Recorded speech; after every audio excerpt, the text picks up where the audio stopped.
What is up, crew? It's your boy KSM, and welcome into day 2 of the Creature Design Bootcamp, where we are going to be going over how to draw everything from humans, animals, humanoids, monsters, and everything in between. Now, I just want to preface that this bootcamp is not really a bootcamp where I'll be teaching you all the things that I know already about creature design. If anything, it's going to be a bootcamp where I am teaching myself a bunch of things, and then I will be sharing that information with you guys out here completely for free. Okay, and we'll talk about how to get all that free stuff later today. And also, if you are here for the first time, my name is KSM. I'm a professional artist in the animation industry, having done stuff from the Mighty Nine over on Amazon Prime, and having worked for studios that have done stuff like Castlevania and Legends of Vox Machina. So if you guys are interested in some free art education, anime, animation, or you want to just hang out with me and my dogs who will be showing up later today on stream, do join in, and I hope you guys enjoy today's stream. All right, so let's go ahead and let's actually talk about, first and foremost, how you guys can get set up and get started to follow along on today's stream. And something that I do with these whole bootcamp series is that I like to give you guys worksheets and also cheat sheets. Okay, so here's what you got to do if you want to go ahead and follow along. Go to my Discord channel. If somebody could type _Discord, and also let me know if we are live on YouTube. Sometimes I don't know if we are, but I think we should be. Type ! On the comments, and you should get a link to the Discord channel. And over there, you will actually be able to grab, first of all, today's worksheet, which has here some animal references, and then on the right side here, some horse references. And we will get to what we're going to be doing with these references later today.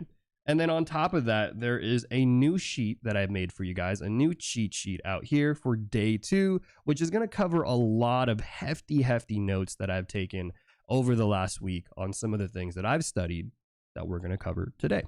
All right. So go ahead and grab those. Those are free to grab, except the catch is that they are only available while I am live. Okay, so keep that in mind. Only while I am live will you be able to grab these for free. Otherwise, you can probably start grabbing these sheets over on my Gumroad once they're there, or if you join my Discord membership program called the After School Art Crew, where you'll be able to grab some of the sheets, and on top of that, also join in for in-between after-school sessions that we have for the bootcamp series. We had a day 1.5 yesterday. So I think that's all the stuff that I needed to yap about. So let's jump right in. And what I wanted to talk about first and foremost, before we even get into any of these references and stuff that you guys are seeing here, is I want to actually talk about the breakdowns here for the human proportions. Now, today's stream is going to be very much focused on proportions and understanding how you can translate things like human proportions over to creature design, and then from there talking about all the different various simplified ways that we can start to depict animals. And then maybe if I'm feeling pretty good about it, we can start drawing animals from different angles and different perspectives. We'll see how I feel, because that is a bit of a challenge. That's a bit of a difficult thing to do, but if I'm locked in, if the lines are flowing the way that they should be, I think we should be able to do something like that. So let's go ahead, and I'm just going to highlight first. Let's just make a new layer here. Let's talk about a couple ways that you can, draw a human figure, right? Now, I'm sure a lot of you have seen this if you've watched tutorials on the internet, if you guys have, followed my streams or any really book educational thing. You've learned that there are a couple handy ways to draw, the human body. One of the first ways that I like to do it is just draw a basic boxy mannequin. One's in the chat for those of you watching live if you have seen this before. You've done this before probably yourself, right? We got here a good old little box, right? Maybe this is the face right here. This is where that center line here is for the eyes. Right? Maybe we'll go in here, we'll depict the neck like so. And then we'll go in like this. Okay. This is going to be the torso, right? So we're going to go ahead and do all of this in real time. And it's important to show this because, again, this is all related to the creature design, right? Animals are arguably creatures of mass destruction, creatures of high intelligence, creatures of unbound creativity. I don't know. We're all some sort of creatures. So we're going to go in here and just draw out a simple mannequin shape. Right, and we're going to just draw the torso and the pelvis, and I'm going to draw a center line here. Now, you might see here that there's a couple things that I'm doing, right? Before we draw any other examples, there's a couple things that I am doing that is a little, maybe not advanced, but I am utilizing some sort of prior knowledge. Now, the first thing that I'm highlighting is the shapes, right? Why are they the shapes that they are? Now, in, I believe, day 1 of the bootcamp, I talked a little bit about the importance of understanding the basic landmarks on the human body. And in particular, there are some easy landmarks you could follow. The collarbone, also known as the clavicle, is one major one. The sternum here, right, to denote where the center of the torso is. The 10th ribs, which are on the sides right here of the torso. And then the aces, which are these little bony landmarks on the front side of the pelvis. And all of these little landmarks that you have, if you just line them up, create a nice little simple shape here that you can actually utilize, right? We can create here essentially a box shape for the torso. And that box shape can also tell us the proportions of the torso as well. And we've got an ad break going on right now. So I'm going to put the... I'm gonna shrink the TV really quick. 1 second. What's one of these buttons? There you go. So it's gonna basically create this nice boxy shape like so that we can then start to use to just give ourselves a basic unit of measure for the torso. And again, this will come in handy later when we start talking about animals and stuff, because surprisingly things will apply. So this boxy shape, if we take it and double it down like so, this will actually tell us roughly the length down of where that end of the pelvis will be. Halfway from each of these boxes will be roughly where the sternum ends, and from here to here, it'll be roughly where that pelvis will be, right? So easy little basic tricks. Use a square, double the square. You have here roughly the proportion of the torso. Pretty cool. And then when you take a look, watch this. When you take a look at animals, right? We got here a couple animal examples that I've done. A horse, the rules actually still roughly apply, right? We create here a box shape. This time we're going to look at a bigger box. But what we're going to pay attention to here is the distance of the spine, right? From where the start of the rib cage is to where that lumbar region roughly ends. The lumbar there, or sorry, the lumbar region roughly starts, and where the thoracic portion, the torso portion, portion of the rib cage roughly is. Halfway from there is where the pelvis ends. And then halfway from that is where the pelvis starts. It's pretty neat because then you can start to see how much it kind of roughly applies to all of these animals. Now, it's not going to be exact, right? And you're going to have to study a little bit more to really get the nuance. But it's a nice, basic, simple start for you to be able to draw these animals very quickly and understand how long they should be or how those proportions should be, right? Very quick and easy. And we're going to utilize that technique fairly often, especially in today's stream. So let's go ahead here and let me just do something really quick. So let's go ahead and let's take this box shape, and I'm going to just duplicate it like so. And I'll show you guys another example, right? So many common examples of drawing the human body. Another one that I could think of probably is, let's see here, maybe the round shape, right? The rounded forms shape. So everything now is going to be more oval, oblong. I don't know if there's a word for it. But essentially using these kind of more rounded shapes instead. That's kind of another common way, and maybe we'll utilize that too.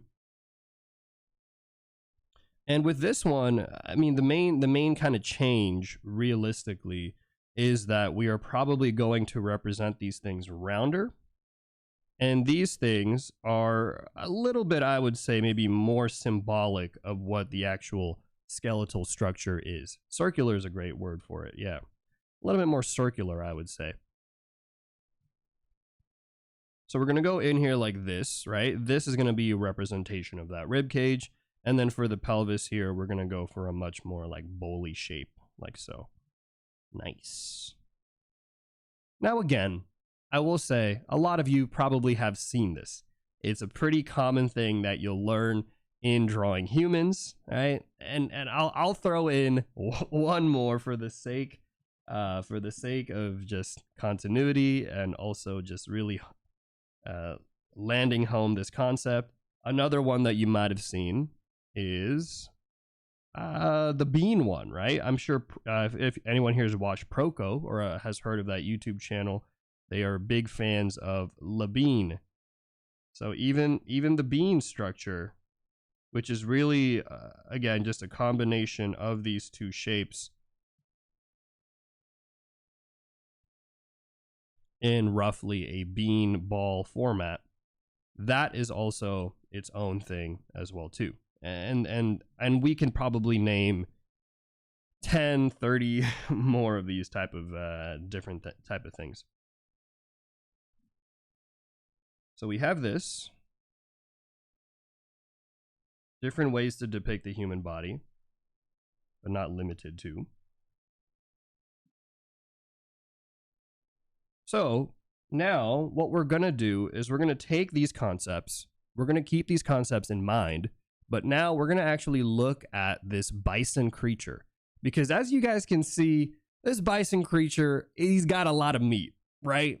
He's got a lot of bones and he's got a lot of fluff, a lot of flubber. A lot of those things are happening.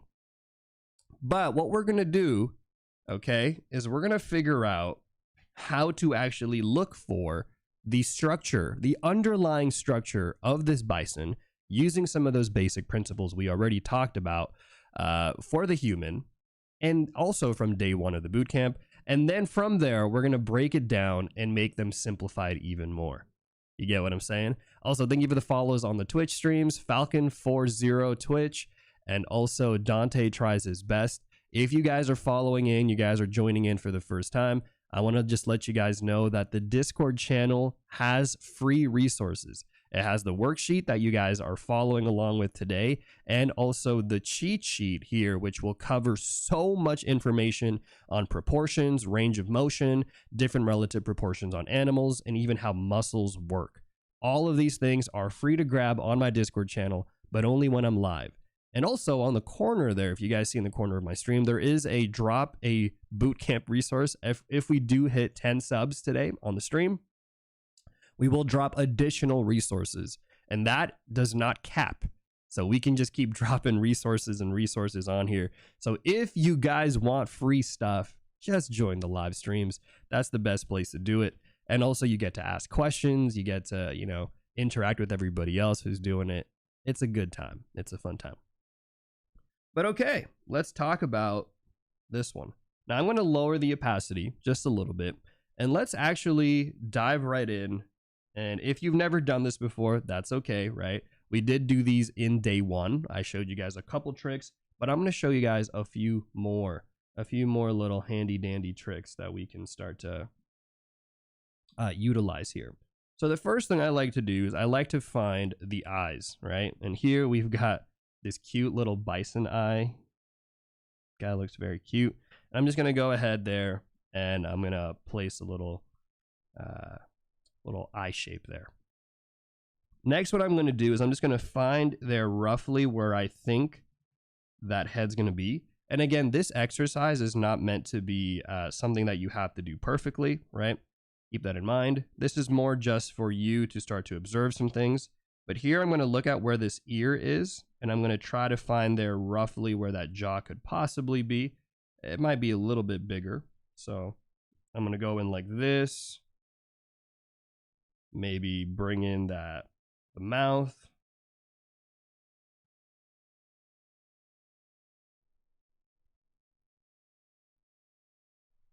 And we'll just say this is going to be where the head is of this, creature. And we'll include actually the horns, because horns are sick. Okay. Now you might say, all right, Kasem, we're in trouble. Because what about the rest of the stuff? The head, okay, it's kind of easy to find a little bit, because you can kind of see where a couple of things are. But what about the rest of this, like the torso and stuff? Well, let's remember, right? Let's remember what some of the tricks that I mentioned earlier. And one of those first tricks I mentioned is that roughly right here, the end of the pelvis, right? And roughly right here where that shoulder is going to be. So there's a little bit of a shoulder here. And let me just lower the opacity. There you go. If we take that concept that we have and we just say, okay, let's find the rough estimate of the halfway mark there, like this. All we got to do now is bring that up a little bit, like so. And this will tell us that roughly, again, this is all rough estimations, but roughly speaking, this is going to be where that lumbar region ends, right? And where maybe the neck portion here of this beast will be. And so we can go in here now and start placing in the spine. And then once we get to here, we can say, okay, well, we probably know that the pelvic region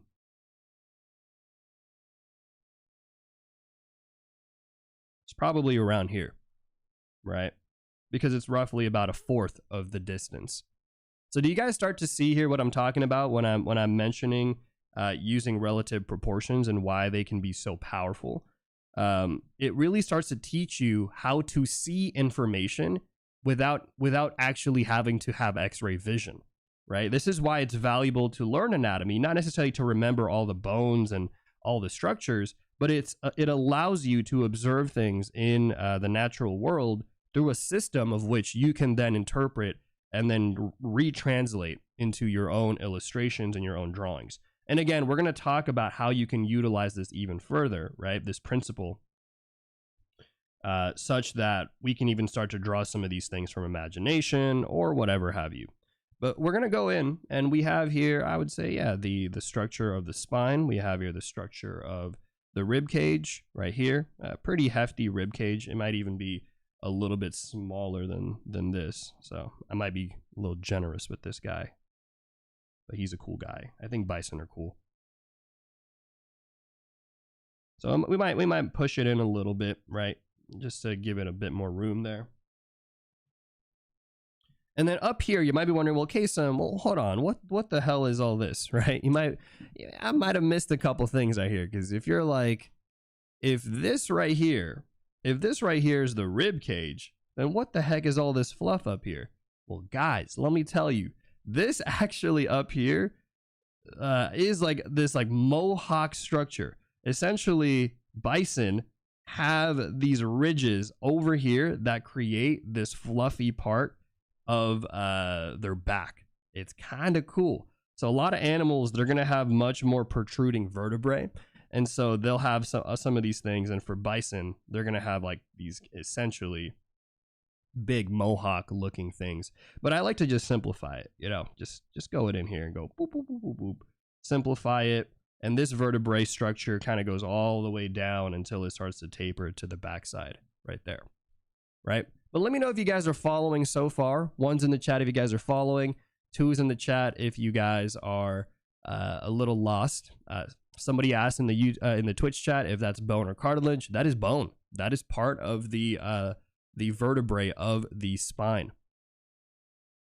It's kind of cool. And mind you, humans have that too, just not as prominent, right? If you touch your own back, right, touch yourself right here educationally, you'll find that you have these bumps on the back of your spine, right? It's the same concept. It's these little protrusions that come out that actually here, we have it on day 1 here of the cheat sheet. Take a look at this. Right? These are the vertebrae of the spine, like so. they look like they have these ridges. So humans have them too. It's just that in animals, and especially in some animals, it's going to be more prominent, than others. So that's what that is right there. Nobody on the YouTube side typed a 1, so I think everybody on YouTube might be lost. But welcome in everyone on YouTube. Lore, Low on Corners, Rakuti, PB, K-Man, and everybody else tuning in. Ren over on the YouTube side. They're just there. They're just chilling. YouTube chat's always more relaxed. Thank you for the follows, by the way, too. Driven Mikoko, and Nexus Arts. Thank you, guys. Okay. So now let's go in here and let's start laying out some other important things, because, there's more to the animal, right, than just the ribs and the pelvis. We do also have some important notes about where to find the other structures. Now, if you guys were here for day 1 of my boot camp, one of the things I talked about was how interesting the animals are, especially these quadrupeds, because most quadrupeds, right, unless we're talking primates and stuff, actually have their shoulders on their sides of their rib cage, right? Versus humans, our shoulders are actually going to sit on the back, right? So this little diagram here, our shoulders are actually going back here. And that'll play a role in how we may want to depict these simplifications, the simplifications of these animals later down the line. So we'll come back to this another time, but I just wanted to highlight that. That's a very interesting difference between people and animals, okay? So what I'm going to do, though, is I'm going to go just imagine here this like scapula shape. And what I will find instead is I'm going to get here the humerus bone and the elbow, right? So the elbow of the of this bison should roughly be, oh, I'm on the wrong layer. I am on the wrong layer. Let me merge all this. 1 second. Okay. So the elbow of the bison here should actually be roughly about the same positioning as where the knees are. So maybe we'll actually kind of do them in tandem, because we have here the pelvis, and I will actually lower it a little bit there, like that. So we have the pelvis. We're going to go ahead here and find that humerus bone, or not the femur, right? It's at the end over here. And the knee, these are just some quick little anatomy little tricks, right? The knee should actually be pretty high up, like so. And if we just go down like this, boom, boom, boom.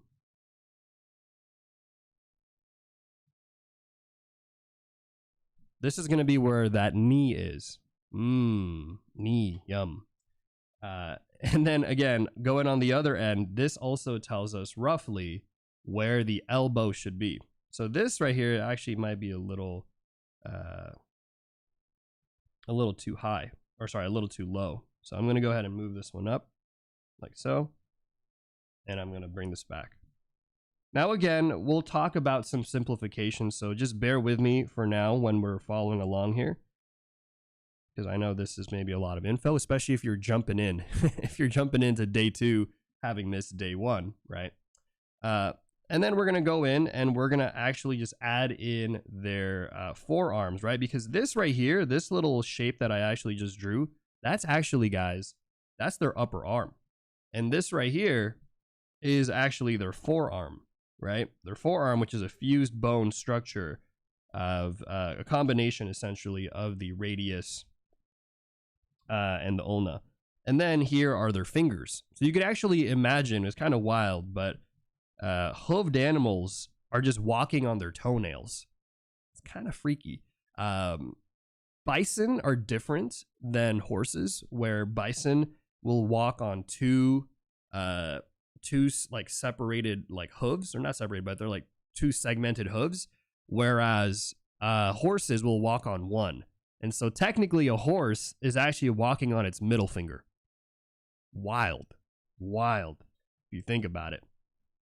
just prancing around there, doing a FU to everybody. But we're going to go in here and we're just going to place now the lower leg, right? And we're going to use some of the landmarks. Check this out. We're going to use some of the landmarks right here. So this right here is the upper leg. This one right here. This is going to be the lower leg. And then you can see these nubbies right here, right? That's going to be where we have the foot. Like so. And then the hooves. Now this right here is going to be the skeletal structure of the animal. Now you might say, Kasem, do I really need to know this? For drawing animals, isn't there a way to just do basic beams, right? Basic blobs like this or basic block shapes? And 100% there is. And we will actually, in fact, get to those things in a bit. But I think it's important because whenever I see people on the internet talking about these different structures and they're like, there's the box shape, there's the bean shape, there's this bowl shape, right? And everyone's always arguing on the internet, especially beginners, right? Beginners are always like, I don't like using the box shape. It's kind of too blank. I don't like using this shape. It's too weird for me. They don't realize, and they probably miss the point, that what's more important than the specific technique that you use is to understand what these shapes are actually representing, right? These shapes are here not just representing random knickknacks and little shapes. They're here to actually depict the human body. This one right here, right? They're meant to depict the rib cage. They're meant to depict the pelvis and whatever other simplified forms that we will then depict later on. And so when we talk about understanding animals, it's important for us to also see how their structure is so that then when we simplify things, we can have a better understanding of that. That's why I'm going in here and I'm highlighting these animal, skeletal structures and stuff with you guys, because I think at the end of the day, you should at least know how they operate before we start going in and just simplifying things easily.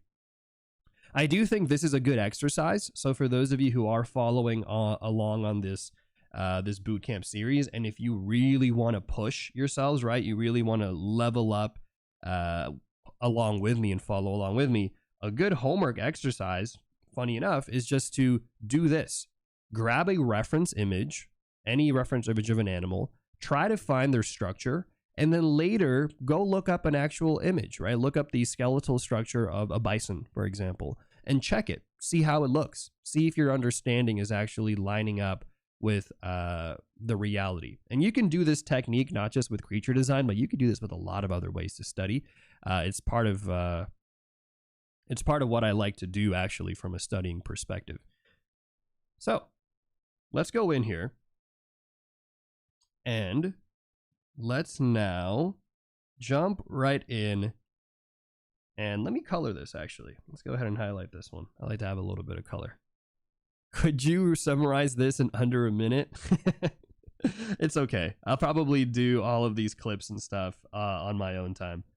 I wanted just to teach today. I don't want to try to like force a clip to happen. So we're just going to teach. Take some notes if you guys are like, that's kind of interesting. Maybe that should be a clip if you guys want to let me know for that. But otherwise, yeah, I like to just kind of teach it out here today. We're just having some fun. And if a clip occurs, but also it's okay if it doesn't. It's totally fine.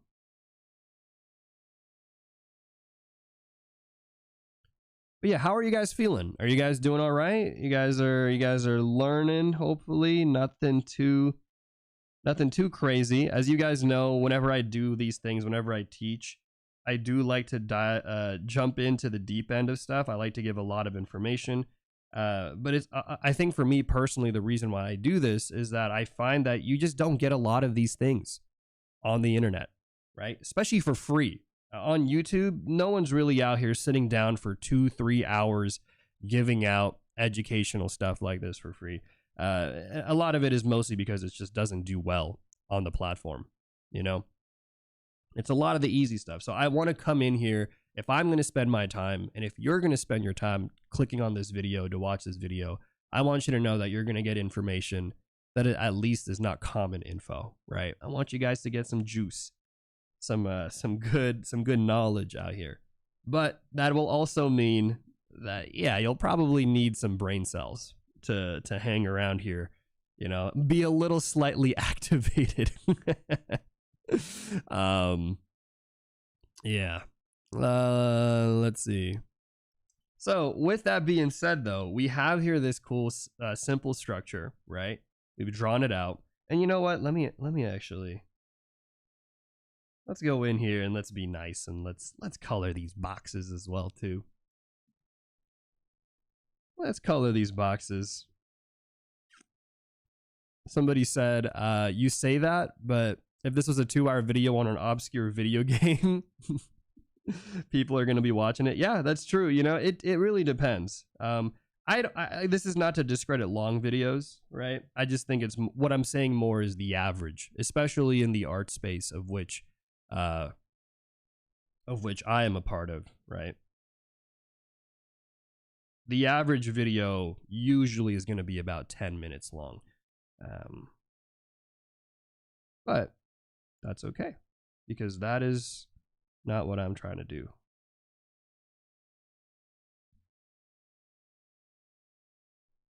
All right. I like to add a little bit of color, you know, makes it look nice, makes it look presentable. You look a little professional out here. Me like salsa. Thank you for the follow. You got to have 5 easy tricks to draw better. Yeah. My video is going to be like 400 easy tricks to draw better, because I'm literally just yapping and sharing so many different pieces of info. But I also think, related to all of this, part of why I like to do this is that the reality, guys, is studying takes time. Learning takes time. And all of these things I like to do in real time, because I like to show you guys that this is actually how long it takes. This is how long it takes to draw a box person, right? This is how long it takes to study a bison skeletal anatomy. You know, it's the reality of it. Oftentimes, at least when I was first starting out, I used to watch videos all the time of random tutorials and stuff. They'd be like 5-minute videos, and they'd be like, do this, bum, bum, bum, bum, bum. And then here's the blank blank of the rib cage, and then blank blank. And you're like, okay, cool. Like I'm absorbing the information. But then when you actually try to do it and you realize like, oh, wait a minute, this is actually a little difficult, right?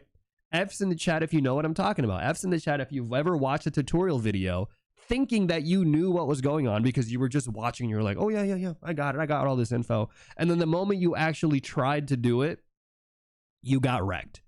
You got cooked a little bit, because you realize that the edited version is not actually a representation of how you will be approaching it and how you will be studying it. Again, this is not to discredit and to say that short videos are bad, long videos are good. It's more just me trying to give something slightly different out here. But all right, we did some pretty colors. The bison look cool. Now let's go ahead and I'm going to merge these layers. And what I want to do with you guys is I want to take now this bison structure, all right? Little bison baby boy here. And we are going to go copy, pasta, move it over, bison boy. Yeah, that's a song. And I'm going to just talk about some of the simplified ways that we can depict this. Similar to how we did this for the human body, right? Surely, KSM, there are ways for us to simplify animals too, because come on, man, this is a lot to draw, right? This can't be the only methodology out here. And you are correct. There are a few tips and tricks that I can give you guys. The first one, surprise, surprise, is going to be the box method, right? So how can you easily depict these animals? Well, you can depict them, first of all, as just a simple box shape.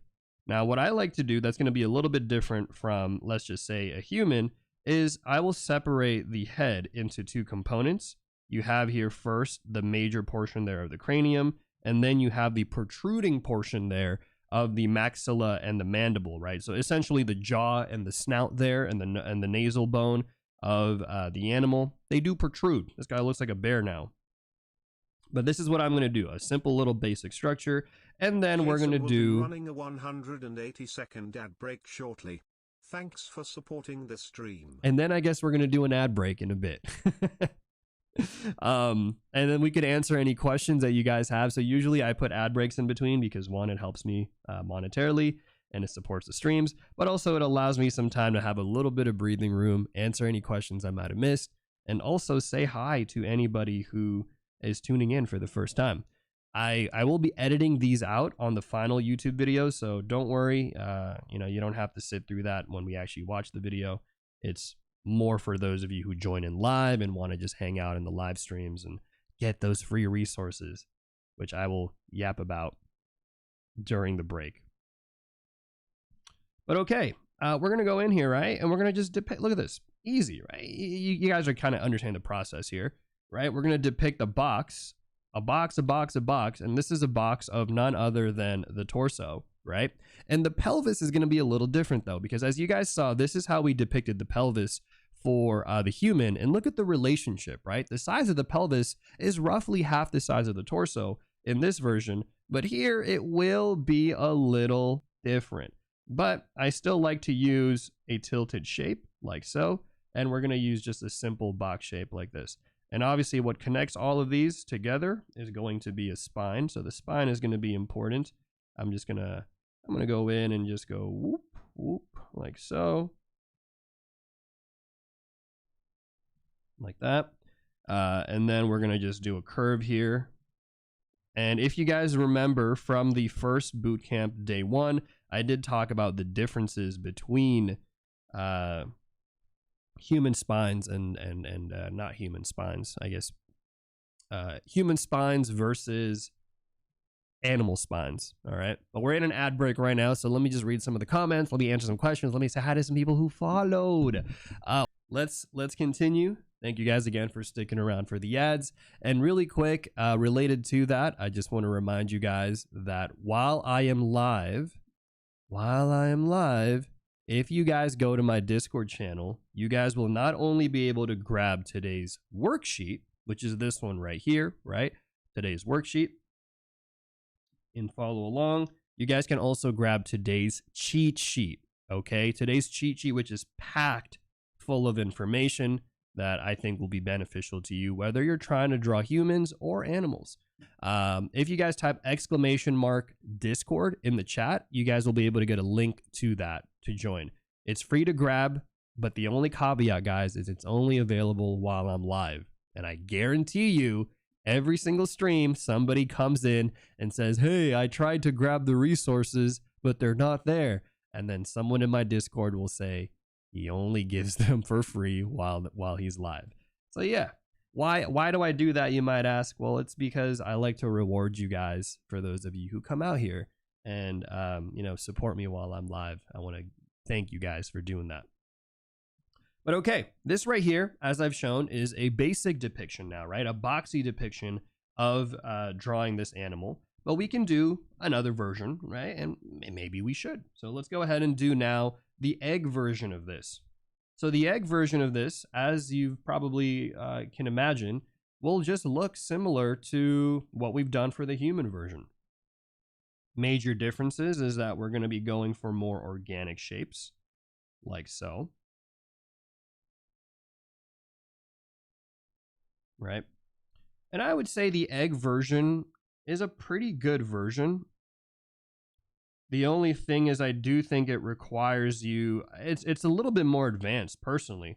I think you lose out on the understanding of the planes, and you really have to just get a good grasp of 3D forms. But if you can do that, this version's a great way to depict things, because you can also use it, you can create some contours, right? Here's some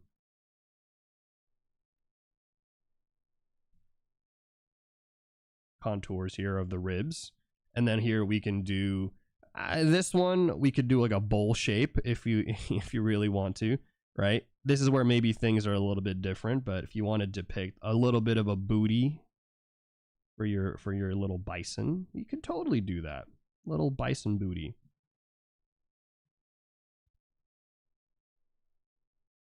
And so you can kind of see here, you can't really go wrong, because all of these things are relevant to the actual underlying structure. That's where all these simplifications come from. And so this one right here, it's like, okay, draw a big egg, draw a little hard-boiled egg, draw a half-cut egg, and then draw one of those little deformed eggs, the ones that like sometimes when they get pinched a little, they make a weird shape. Draw one of those. And what we've got here is a simplified, I forgot the tail, but what we've got here is essentially a simplified version of the animal, right? But there's a couple more. There's a couple more tips and I think tricks that we can do. And actually, you know what? Related to this, so let's go ahead here and move. Oh shit! Move this like so.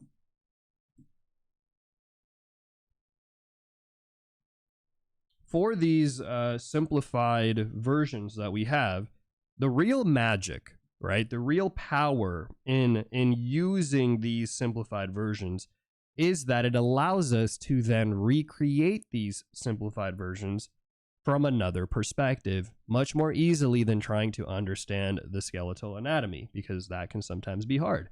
So here's an example, right? Imagine now we want to see this bison from top view. Now we don't need to necessarily get a reference for this bison, because what we could do instead is we can just depict a box like so.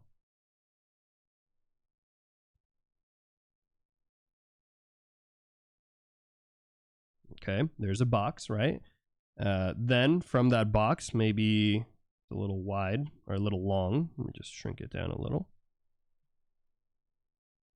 From there, we'll say, you know what? Maybe the pelvis will be here.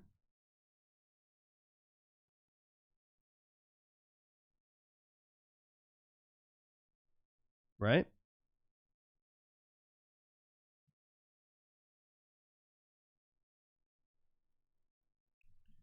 We will connect all of these things with a centerline spine.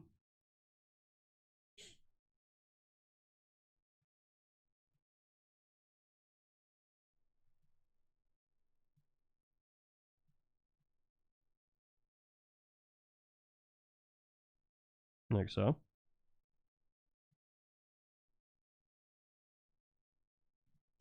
And then you guys can figure out the rest, right?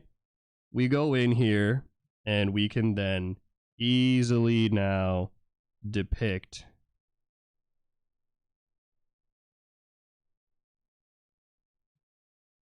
a head.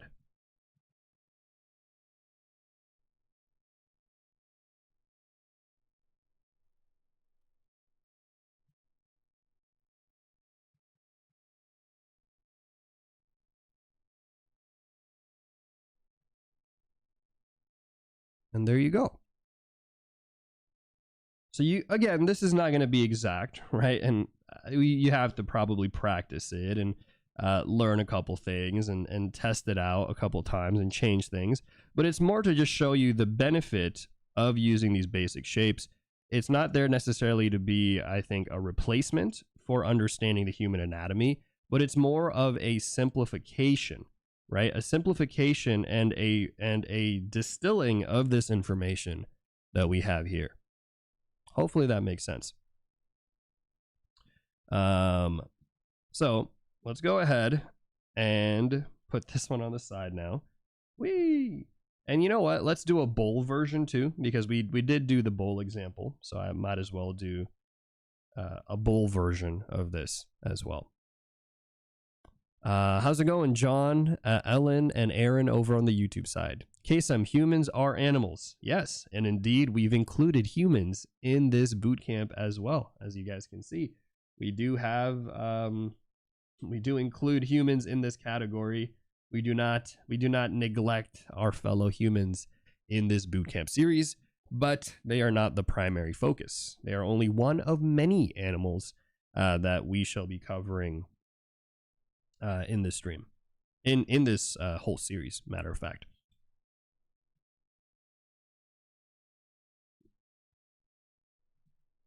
All right, let's go ahead and go in here, and we're gonna go like this. Let's lower the opacity, and now we're gonna do the egg version of this, right? So you guys can see here how we're going to do this. And again, I would encourage you guys. I know you guys probably already seen it. You guys know what's going to come, but I think it is valuable to practice these things. It's one of the things that I had to learn the hard way when I was first teaching myself, right? For example, a common question that I get all the time is like, how do you self-study, right? And one of the biggest fallacies, one of the biggest things that I didn't understand about self-studying is it's not enough, guys, to just consume content. It's not enough to just watch something and then assume that you know the piece of information. You genuinely have to do it. You have to try it, and it's going to take multiple times of repetition, right? A little bit of redundancy. But it is in those moments that you actually learn. It is not just through watching, but through grabbing those worksheets, making your own worksheets if you want to, and following along, and then learning, making your own mistakes, because mistakes are great. Right. And if you struggle, right, if you struggle with self-studying, this is why I do these. So you could join me and self-study with me as I do these live. So that way I can at least to some degree, help you out and be kind of like a study buddy, I guess. A good old study buddy.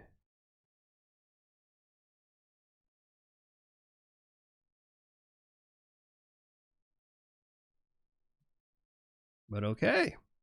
So now we've got here this egg shape, right? Again, I'm giving you guys options. I'm giving you guys variety out here. So many options to go with. None of them are, I think, wrong. It's more really just which one makes the most sense for your use case. Which one of these methodologies is going to be the one that will help you depict whatever it is you need to depict for your design, for your drawing, right?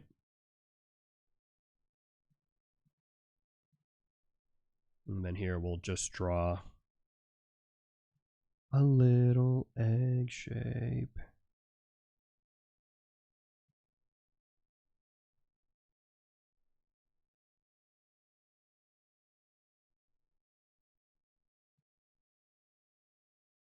Boom.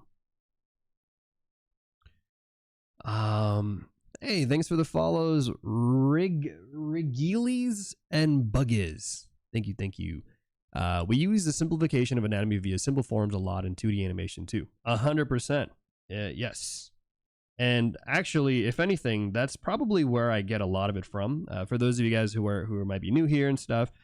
So I work primarily in the animation industry, and so a lot of what I do and a lot of what I've learned has come from the concepts of simplification, right? How do you simplify complex things such that you could then easily draw them quickly and all that stuff? And I think it also just helps from a learning perspective to be able to distill that information, all that stuff. And then you can add complexity however much you want to. You can add texture, forms, and all of that, right? All right, there you go. So we've got all this. Let's put away this layer right here, right? We've got two versions of all of this, the animal stuff here that we've gone. I'm gonna make it the booty a little bit bigger and maybe rotate that just a tad bit more. So two methods, and you might say, all right, Kasem, is that it? No, there's more. There's a lot more. But I think that's it, at least for these examples, because I want to show you guys another method, right? Let's actually go back. Let's go back here to what we were talking about with the skeletal structure of the bison. Now, if you guys recall, I mentioned to you guys that this skeletal structure is not something you have to remember, but it is beneficial to understand, because if you do know how it works, it can only help you with understanding how things are, what the shapes are meant to represent. But if you are like me and you do actually like the anatomy, right? You're a little bit of an anatomy guy. I would say I'm a little bit of an anatomy guy. you can actually utilize this in how you can draw gesture. Let me show you. Let me show you what I mean. So first, what we're going to do is we're going to take this shape. All right, and my layers are getting crazy right now. I'm getting so many layers. And I'm going to lower the opacity. Because if we want to just easily depict these things gesturally speaking, all we got to do when we are trying to find our animalias, all right, when we're trying to sketch and draw our animalias, is we can use these as relative landmarks, right? So this is going to be almost like an advanced stick figure technique here, I'll say. And we can start to use these as basic landmarks for going in and capturing the essence of these creatures. And also take a look at this. I did this one wrong. Whoops. Actually, no, I did this one right. Nice. The elbow and the knee should be roughly the same. Right there. Boop, boop, boop.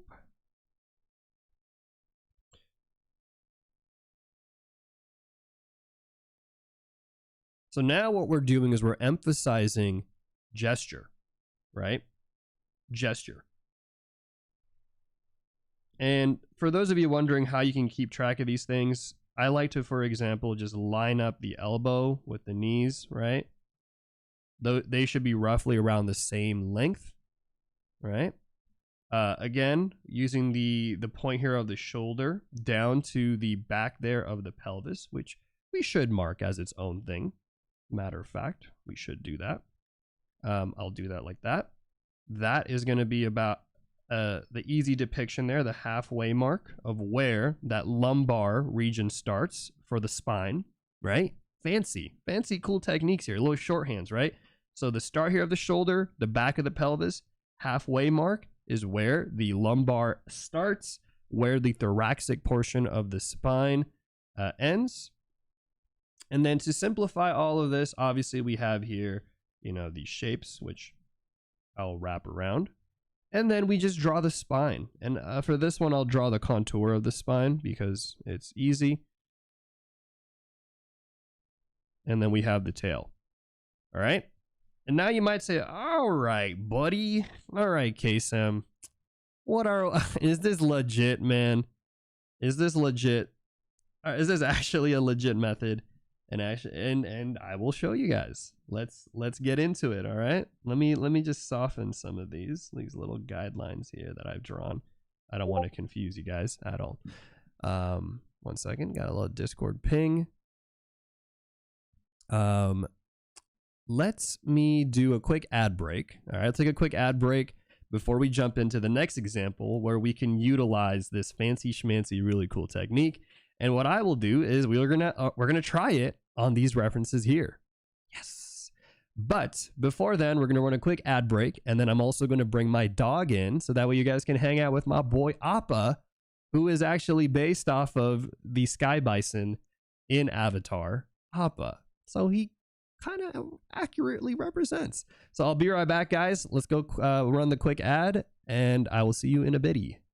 All right, seeing it. I'm seeing some people coming in, but all right, there you go. The ad break is done. Thanks for playing the game, guys. Let's say hi to my dog really quick. Come here, Appa. Come here, buddy. The realest bison in town. This guy right here. Appa. Oh, let me move the mic. Where are you? Come here. Yeah. So he'll be hanging out with us. All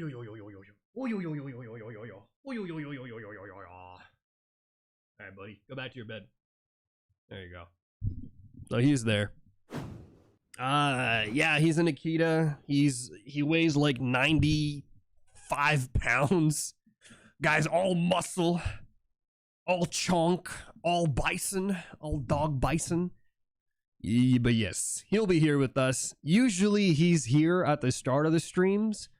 But I woke up a little late And so he got walked, and then now he's here with us. All right, yeah, finally the streams are up. People were like, bro, this stream, bro, my head was hurting. I need Subway Surfer or something to play on the streams while I'm learning. Don't worry, I got something better than Subway Surfer. We got a dog. Yeah, the serotonin levels are up. Hey, how's it going, Michael? Where are you from? I'm from Los Angeles, but technically I'm also Filipino, so I'm from the Philippines.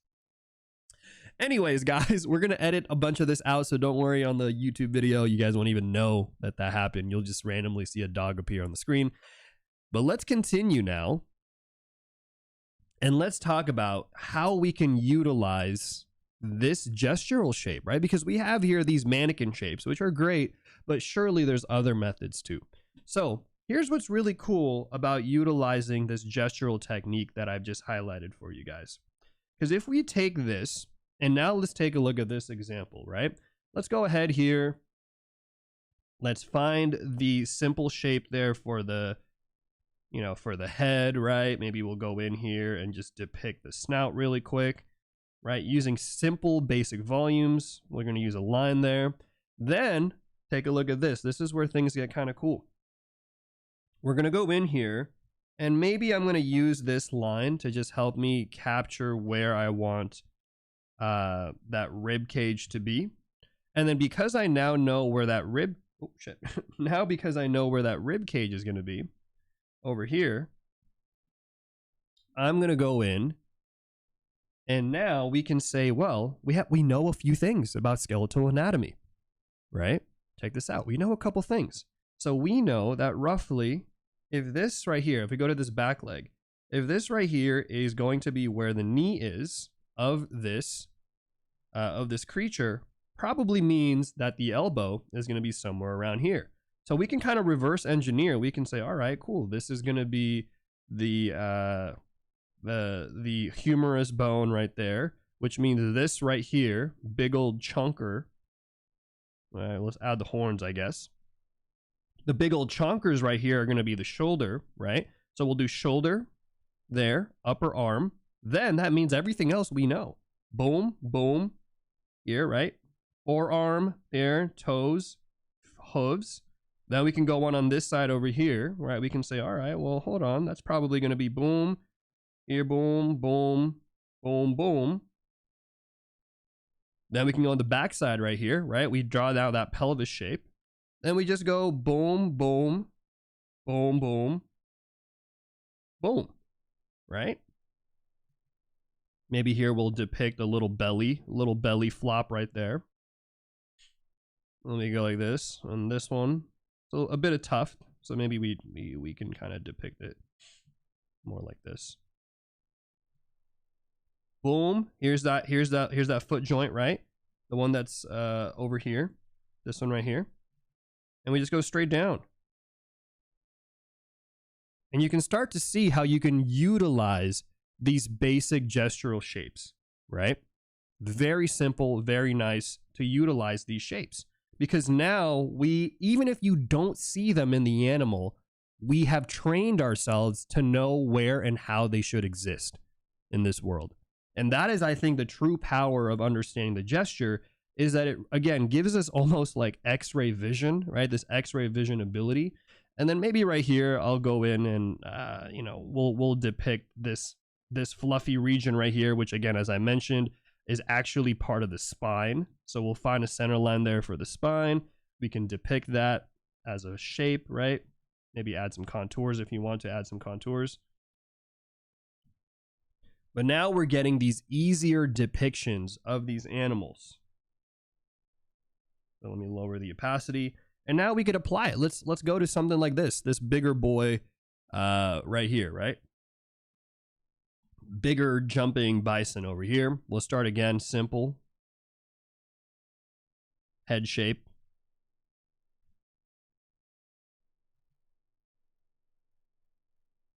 Center line, like so, right? Then maybe we'll go in here and we'll observe a couple things, right? This right here is going to be roughly where that rib cage is going to be. So we'll go like that. We'll do a line here for the spine. Bring it back like so. We know then that the curvature of the spine, the thoracic lumbar portion, leads all the way back here to this section here of the pelvis. There's a tail there too, right? But then we just go from here and we go like this. We go boom. So this right here. We're going to go boom. Right? See this? Boom, boom, boom. Great. Here, we're going to go like this. Shoulder. We know the shoulder. Right? Humerus bone. Right? This right here, the radius ulna fused because it's a hooved animal. Boom. Toes. Like this. You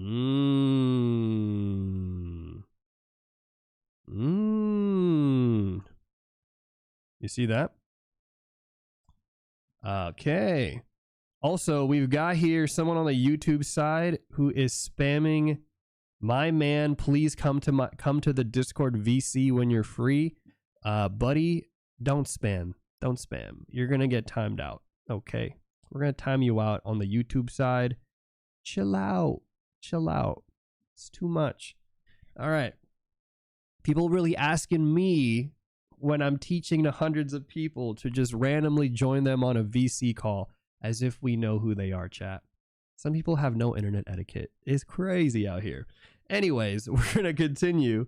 And we're going to go ahead here and follow that same shape. You can kind of see how these principles now are going to be beneficial to us because we can start using these basic shapes to depict all of these little things, right? Maybe here we've got a little belly of this dude, right?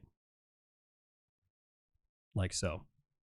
But there you go. So these are just some of the methods that we can utilize to get ourselves to understand the simplified structures, right? Simplified structures, different techniques from mannequins to spherical, circular shapes to using gestural lines. And then from there, now let's go in and let's jump into some heavier stuff. Okay, we got some gestural techniques. Let's do now. I got to make room for this. 1 second. Okay, there you go. Moved some things around for our little sheet. And now we shall proceed by drawing horses. We are back. We are back for some horse action. All right. Now, what are we going to do here, right? Because we got here the horse. And I talked a little bit about some of the simple tricks, but let's actually really highlight another version here of being able to depict these animals, right? These animals in a way that will make it easier for us too, because there are some simplifications we can do that are specific to animals that are quadrupedal that maybe don't necessarily apply to humans and or primates. So let's talk about that. We're going back to our favorite horse, which we did do in day one of the boot camp. And we will probably visit the horse a lot. The horse is, I think, a really fun and easy, not easy, sorry. I don't want to trigger anybody. People are going to be like, "You said drawing horses is easy." Ain't no way, bro. And you are, in fact, correct. Drawing horses are actually not easy. But they are such a good example. So the first thing we're going to do is, before we even jump into the horses, let's lower the opacity, as we always do. And let's find some, again, basic landmarks. And you'll see me, I did this in day one. We're going to do it again in day two, because it is valuable to just double down, re-practice, relearn, continuously reinforce these pieces of information, right? So we're going to go first in here, and we're just going to establish the head. So the head there, shape, we got the jaw, right? We're going to go in here, define that nasal bone region. Okay, the mouth is there, but we're going to simplify that like so. The eye shape, right? Skeletal horse, looking kind of cool.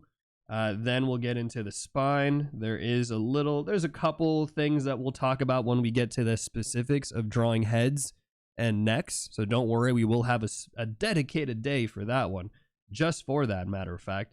But for now, just trust me on some of these basic shapes. We will get into things like the atlas bone and the cervical region of these animals and why they look the way they do. For now, what I want you to do is just pay attention to the major curvatures, right? So here, the neck is going to curve like this, whereas the human is a little different. If you guys ever study the human bone, the human neck, you will find that it's very different. Then we're going to go in here and we're just going to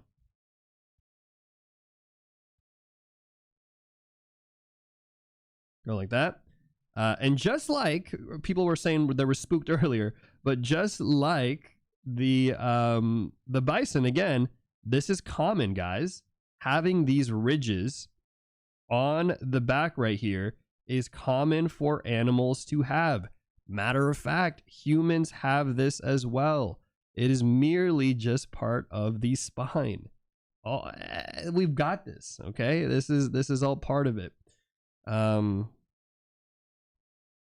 That's what all of this is right here. This little extra gap, that's part of the spine, but it's particularly part of the vertebrae. Maybe we should include that in the cheat sheet. I'll make note of that to put that in there. Somebody said gamer posture. Yeah. Yeah, true. If you're an artist or you're a gamer, matter of fact, you should be very familiar with that little nubby. It's called the 7th vertebrae, right? The little nubby on the back of your neck, because boy, oh boy, that's part of the spine.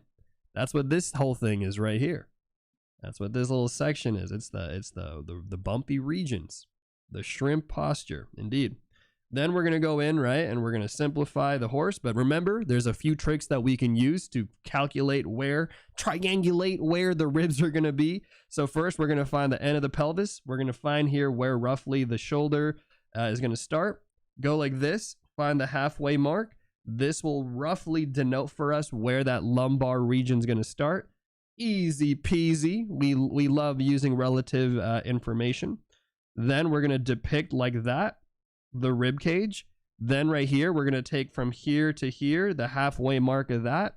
That's where going to be where the pelvis is going to be.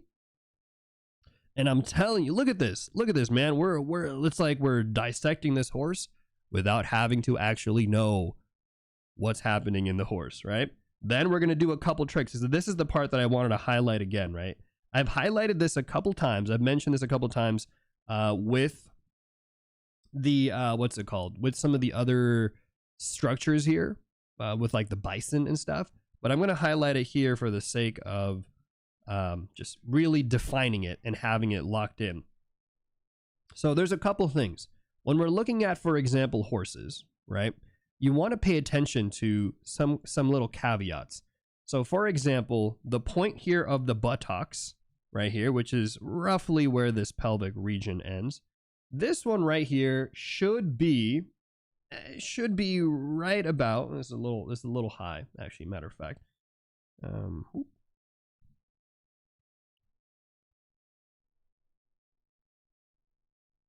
should be about where the shoulder is going to land as well, right? So this will tell us some pieces of information, which I think is valuable. So that's the first thing. Cool. So the shoulder should be right here. That's called the scapula, right, of the horse. So when you line these things up like so, we can use these as relative nice little landmarks to simplify all of these structures together. So I'll do this in a new layer in red. So like this right here should be right about here. So maybe this, see, now we know, okay, this should actually be a little bit lower.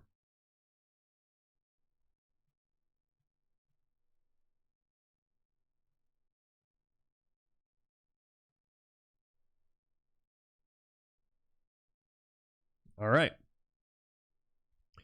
Now, other cool things. Let's get into now the shoulder here of the horse, right? Now, the shoulder is essentially going to comprise of a couple things.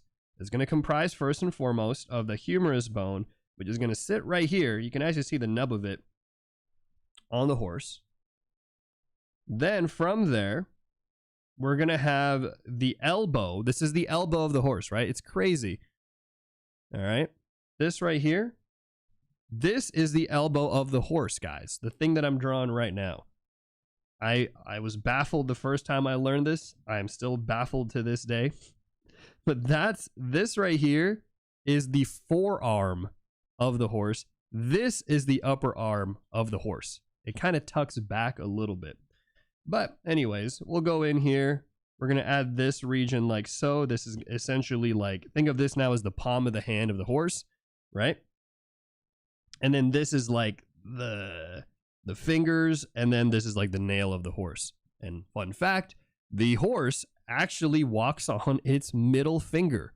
The odd number shaped finger animals will have a hoof type that is essentially the equivalent of a horse walking on its single, like imagine it's walking on a middle finger. Kind of crazy. But what's cool about knowing this is that if you know roughly where the elbow is going to be, we can then track that across like so.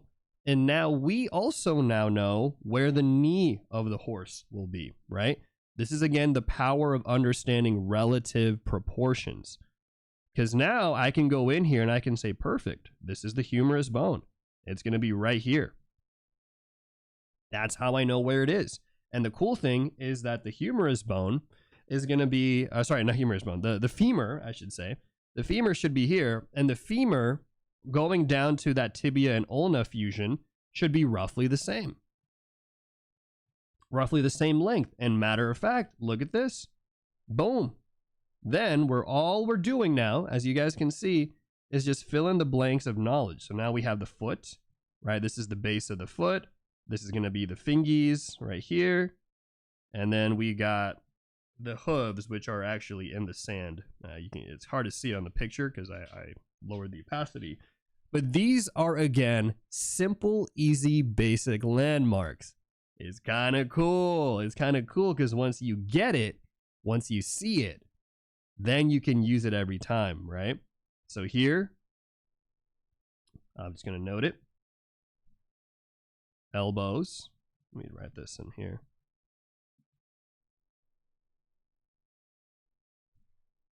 Elbow and knee should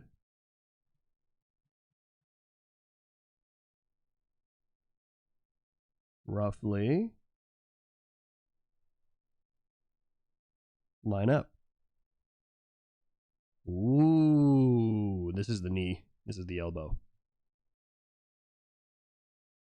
And then again, the same thing also from here. So like the pelvis and shoulder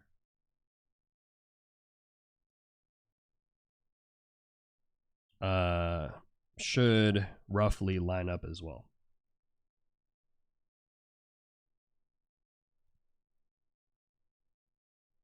Okay. One's in the chat if that makes sense. Two's in the chat if you're like, hold on, Case, I'm a little confused. Let me know in the chat if you guys are getting what we're talking about here. Hopefully. How's it going, people who are tuning in, by the way? Unruly Ravelry says, horses are crazy. Anatomy do be weird. Yeah, anatomy do be weird. On the YouTube side, are you guys doing all right? You guys hanging on there? Sometimes I can't tell with YouTube because you guys are just, I don't know what it is. YouTube chat's just so chill. They're not really there to chat. They're just there to like vibe. They're a vibe-based community, I guess. They're there to just chill out, watch it, get the knowledge.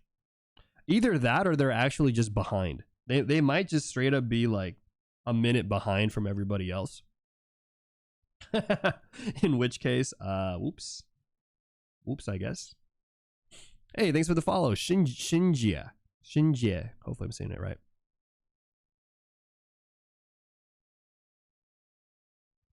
Miraculous says, we good. Yeah, YouTube's like, actually, Kasem, we good. We chillin'. Didn't you make me study horse anatomy? I did not make you do anything.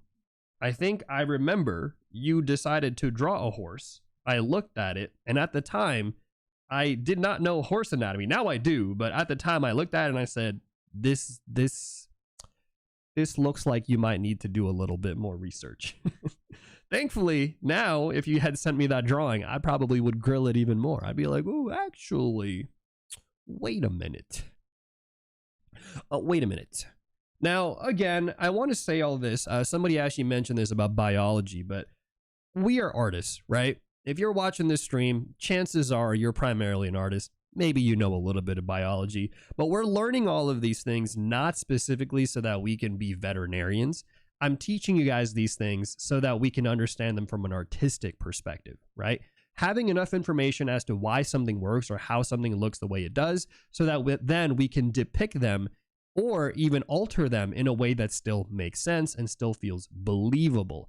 That is why I'm going over all these things. I know some people on the YouTube comments will probably be like, man, why is he teaching us all this? Just give us the basic shapes. But this is why I think it's important to understand what all of these basic shapes represent and also to understand the relationships of these things, okay? And that's why I focus a lot on things like proportions. I focus a lot on things like relative shapes. I talk about the forms. I talk about muscles, right? But they're all in the context of it being from an artistic lens.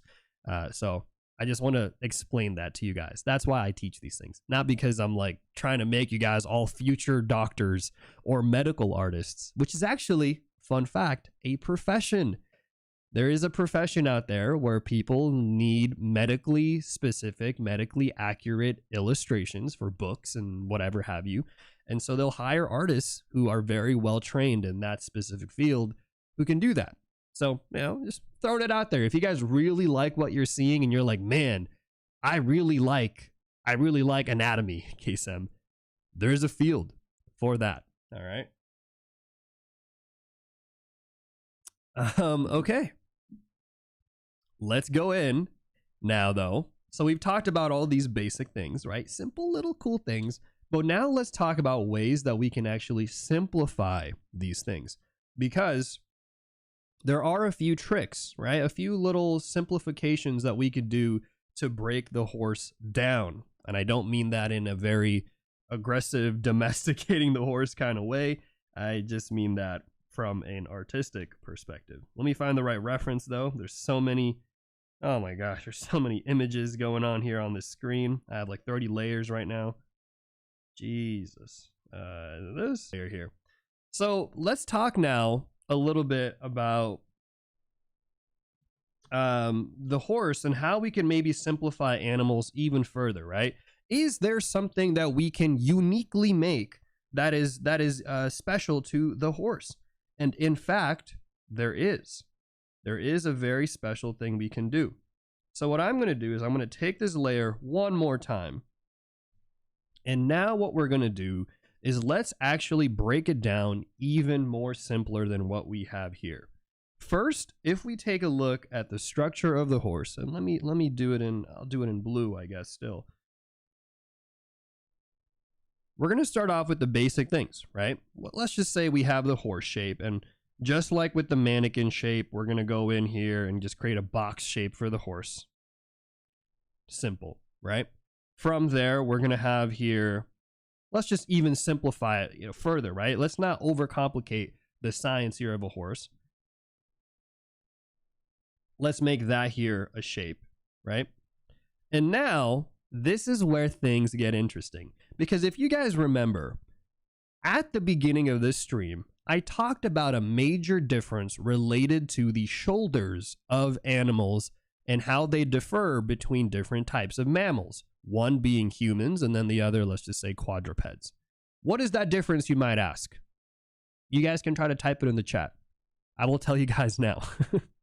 The main difference is that creatures like humans and primates of that variety have their shoulder blades, their scapula, on their backside of their ribs. If you guys didn't know, do that thing that you used to probably do in PE class where you would try to reach back like this, right? That whole thing, and you'll find right there where your shoulder blades are. But what's interesting is that because of the way that we are structured as humans, with the shoulder blades being on our back, it allows for us to have a wider torso, right? Our torso in front view is wider than the torso in side view. Generally, someone might be in the comments will like, actually, Kasem, I'm built a little different. Okay, buddy. But relatively speaking, from a skeletal anatomy, this is going to be where it's interesting. Because when you now take a look at certain other animals that are quadrupeds, they have their shoulders on their sides, right? It's not in the back of the rib cage, but it sits on the sides of their rib cage. And what that does, if we take a look, where'd my horse refs go? Take a look at this horse, for example, right here. You can see very clearly what I'm talking about, because we end up getting this interesting shape that is a byproduct, right? It's a byproduct of those shoulder blades. Because they exist on the sides of the animals, these animals look kind of, you get what I'm saying, chat? I don't know what the proper term is, but they looking kind of big in the front. They look a little tough, right? They got their pecs scrunched up, but their shoulders are there, and that's what is occurring here. And what we're going to do is we're going to take advantage of that, because that means that now when we look at the horse from side view, mind you, we've got a lot of crazy horse references floating around in this thing, right? We can combine now this section of, let's just say, the horse, right? So this right here is the section of the horse, and we can create essentially a combination where we combine the shoulder blades, the upper region there, that seventh vertebrae region, right? And also the humerus bone to create effectively this shape right here, this little wedge shape. And we'll talk about how we can utilize this wedge shape later. Then from there, what we can then do is we can say, cool, we have this wedge shape, which I'll bring it back just a little bit like that, right? Now, everything else up to the moment here that the pelvis starts to kind of, dip a little bit, that right there can be its own shape. Like so, right? That's like the belly section of the beast. Then we can get in here and we can combine, just like how we combine that front section, we're going to combine now the pelvis, the sacrum or the sacral bone there of the tail, and essentially this knee, which is not as important for most quadruped animals as it is for humans. Like for humans, our knees are everything, okay? That's why when you hit a certain age and your knees start to hurt, you cooked, buddy. Right? Kasem will be running a 180-second ad break shortly. Thanks for supporting the stream. But we're going to combine it, and now we've created another version, another many variations of simplified forms that are instead leaning specifically into the proportions of these quadrupedal animals. Everything else, of course, we can go in and we can, let me just brighten this up so you can see what I'm depicting, right? Everything else now is just going to be the legs, right? The skeletal mass. Maybe if you want to, you can break it up to separate the knee joint, right? And maybe add a little flair there. Okay, boom, boom, boom. Then we have this joint right here. Maybe we add a little separation there for the joint. And then we have the hooves. Hooves. Okay. We'll go lower the opacity just a tad bit there. We're going to go ahead now and do the same thing on this side. Okay. Okay. Right. And we're going to go in like, we're going to go in like this.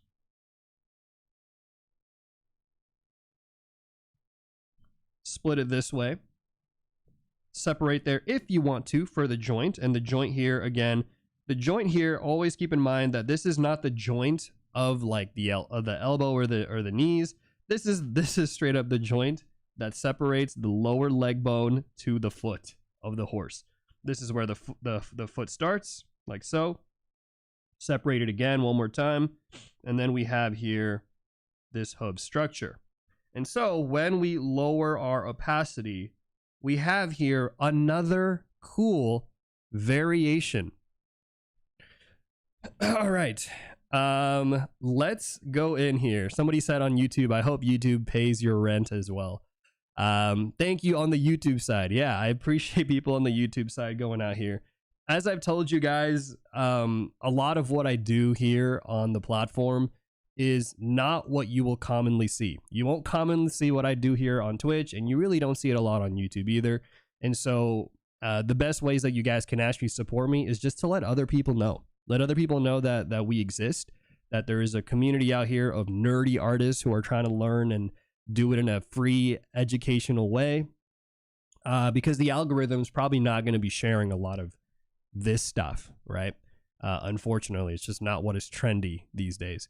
So if you guys could spread the word, let other people know about it, maybe put it on your socials, maybe if you're following along and you want to share your progress, please do. I'd love to repost those things and share them on my own socials, right? So letting people know that people are actually following along and stuff. So thank you again. Thank you for sticking around. Thank you for being a part of this community if you are new here. But let's continue, because we've got more in store out here. We need a nice color for this one. What color should we make this? Maybe a hot pink. People like hot pink horses. So we will do that. Oh, should I label these things? Nah, I'm too lazy. Well, I'll do it off stream. But what we're going to do, guys, is we're going to utilize this technique, okay? We're going to use this basic shape now, and we're going to try them now on these horse examples that we have here. And then I think if we have some more time, hopefully if we have more time, I could even do some examples where we can draw the horse from different angles. You know? Draw from different angles so that way we can really test our understanding and knowledge. And also torture ourselves and suffer. Because what is the true enjoyment of art without a little bit of suffering? Am I right? I have a theory that part of why people do art is that we enjoy the suffering. Just a little bit, just a little, not a lot, right? Not a lot, but a little bit of struggle that people do enjoy. All right. All right, let's do this. Let's get into some horse stuff. Boy, oh boy. Simplified shapes, horses. And I will, for the sake of things, I'm going to delete this. Running out of space. I know what I'm going to do. I know what I'm going to do, chat. Give me a sec.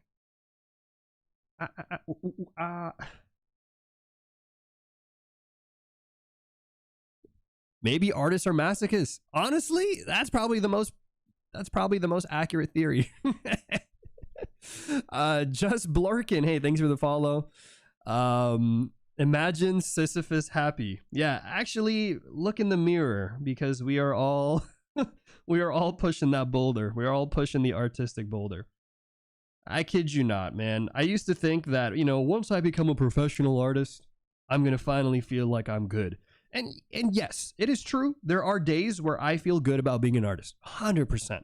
There are days where I'm like, you know what? I am decent. I am good at what I do. And then there are still just as many days where I'm like, bro, I'm not doing enough. I need to be doing more. I need to be pushing myself even further, right? The satisfaction of trying to improve, I think oftentimes outweighs my actual fleeting moments of appreciation of my own progress. So F's in the chat if you guys can relate to that one. Anyone else out here have that same struggle? The burden of actually feeling like you've not accomplished nearly enough. How it is to be an artist. There's got to be an efficient way to sort this. Maybe like this. And then I take this one. And then maybe we just go like this. Maybe if I flip it. I will flip it. Oh man. This is the one major dilemma with making these cheat sheets is I always feel like I'm cramping it. It genuinely feels like back when I was in college and I was making straight up cheat sheets when I was in computer science and I had to just squeeze every bit of info into any nook and cranny that I could. The great thing though is I am technically building slowly but surely. I'm building out here the Bootcamp cheat sheet for day 3. I just need to color everything and then make, and then make it look nicer and take notes. But we are doing some good work. Do you pursue perfection or do you despise it? Somebody asked on YouTube. Can I have both? Can I please take both of those things? Can I pursue it and despise perfection at the same time? Because I think that's how I feel about it. I think I, unfortunately, am always chasing perfection. Maybe I should not be. Easier said than done, though, right? Okay. Let's go in here, guys. We got some beautiful horses. Let's utilize now this basic structure that we have. And hopefully we can get something that is, again, different from all these methods. So as you guys can see, this is what the topic and the theme of today's stream is for day 2.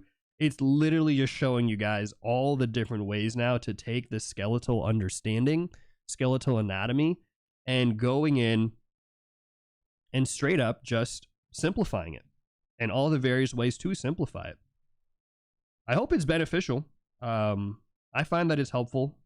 But I think to get to this point, I needed to show you guys. I needed to awaken your mind's eye and show you guys why these are the basic shapes we choose, right? It's not arbitrary. It's not just because, boxes are nice and circles are nice. It's because they're related to the underlying anatomy. And if I just started off with this on day 1, I don't know. I feel like I'd be cheating you guys a little bit because I feel like I would just be telling you, trust me, bro, just do this, right? Just do circle, just do box for the head. But there's more to it than that, right? There's more to it. And yes, boxes are nice. That is why we go back to the box.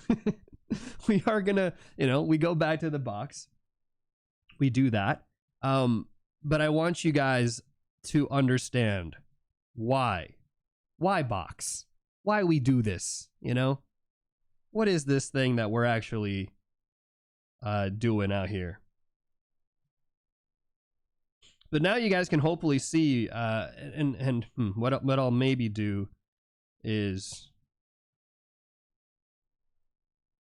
maybe I will color code it. Okay, I will color code it for you guys after the stream, because I don't want to spend too much time on stream to color code these shapes.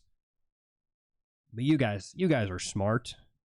You guys know what the hell these are.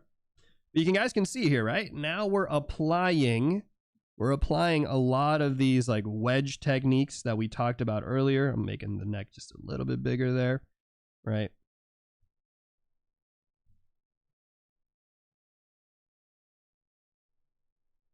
We got here the wedge now of that front section that's created and is in combination to the scapula, right? Then we're going to get into the legs now, which we now know the legs here. This is what I didn't understand. The first time I tried to learn animals a long time ago and I copied one of these type of diagram things, I did not understand the simplifications. I did not register in my mind that, for example, this cylinder right here, guys, this is not the upper arm of the horse. This is, in fact, the lower arm of the horse. This right here, this little tubey tube, this is the lower arm. This is the combination of the radius and ulna fused together. And then this is the joint, which is effectively the wrist. I don't know. I don't know how many people knew that. I, matter of fact, did not know that. Now I do. And then this right here is essentially the hands, right? The hand, the fingers, and then the connection there for the hooves, for the nails. Wild. Truly wild. Let's see. We got some people saying stuff. Hurt hand at work and now rebuilding ability to draw. You encourage me to keep going and accepting failure as a process. So genuinely, thank you. Thank you. Thank you, Notes Underground. I appreciate reading comments like that because it, again, reminds me of why I do a lot of what I do live. I think as much as I love getting fast information, I like the fact that because I do things in real time, you guys also see the things that I'm doing and some of the mistakes that I make, right? Even with this whole journey, you guys, if you watch the beginning of this video, the first thing that I say is that I am not here to teach you guys things that I have already known, right? Matter of fact, I am teaching you guys things that I am currently teaching myself, and I am just sharing that information. But that'll also mean that some of the stuff I'm learning now will probably adapt and alter over time. So take everything I say now with a grain of salt, because as I continue to learn about these things, it'll keep reinforcing my knowledge and possibly even correcting some of the mistakes that I make and some of the assumptions that I make later on, right? But I want to do it in real time because I want you guys to see, like, this is it. This is the genuine process. This is the genuine process of how someone actually learns, right? We don't just learn by binging a 60-second TikTok video and all of a sudden we've grasped the entirety of human anatomy, right? It takes a bit of time, takes a little bit of practice, a little bit of effort and grease. But that's where I think the fun is. That's where I think the magic is, right? Anybody who's like, oh my God, I hate drawing so much and practicing. Like I've heard people so many times be like, oh, why do I have to learn how to draw 100 heads, man? Like, why do I have to draw all these boxes? And it's like, yo, buddy, you're going to be drawing boxes for the rest of your artistic career. What do you mean? What do you mean? You know, like, what are you talking about? Basic shapes, this learning, like, that's it. Like, that's the art process. You get what I'm saying, chat? I don't know. Maybe I'm rambling here, okay? Maybe I'm from a different generation. You know, KSM, you just don't understand the new kids these days, which is true. I will say, even when I was younger, I remember being on social media, right? And then you would see you would think you were good at art, and then you would get humbled real fast because there's some like 13-year-old kid who's doing 60-second animations like it's nothing, like they've been doing it for decades, and you're just like,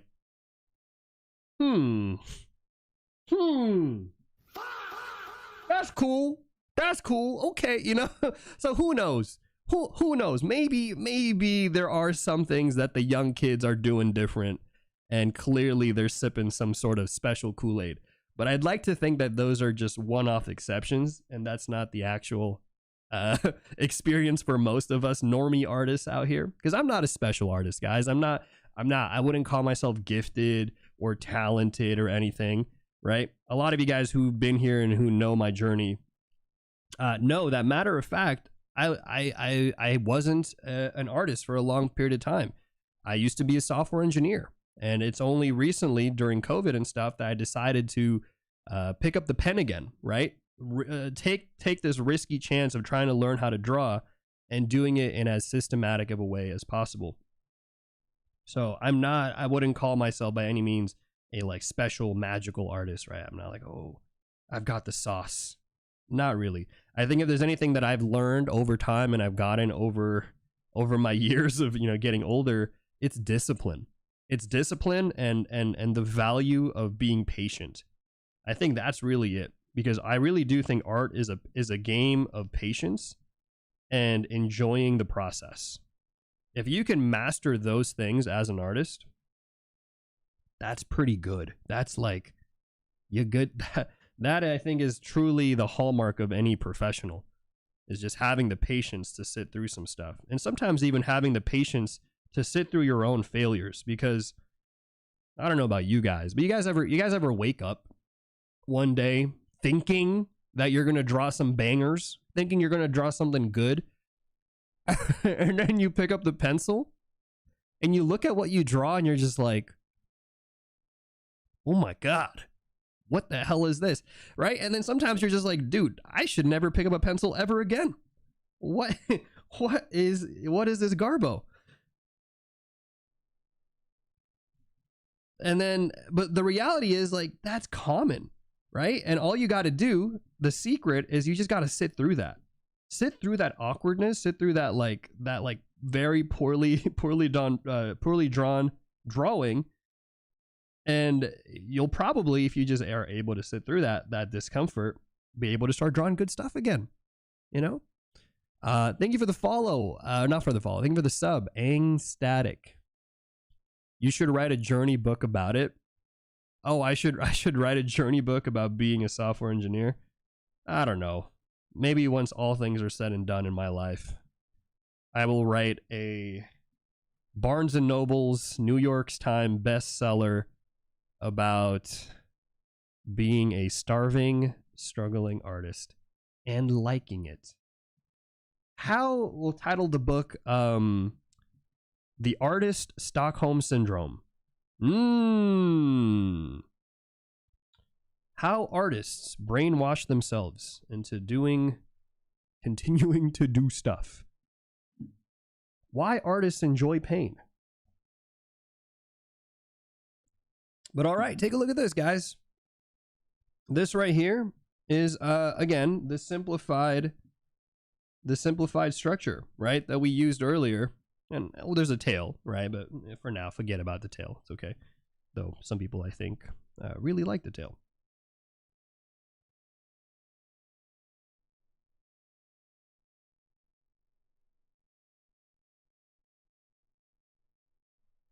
Okay. And for the sake of things, we'll do it one more time, right? We'll do it one more time for the sake of practice. This is, again, we do this so that we can continue to practice. I think it's valuable to mention, and I don't talk about it. I have not yet talked about it a lot, but I do think it is valuable to, at some point in time, especially when we get into drawing things in, like, 3D space and stuff, is to envision a ground plane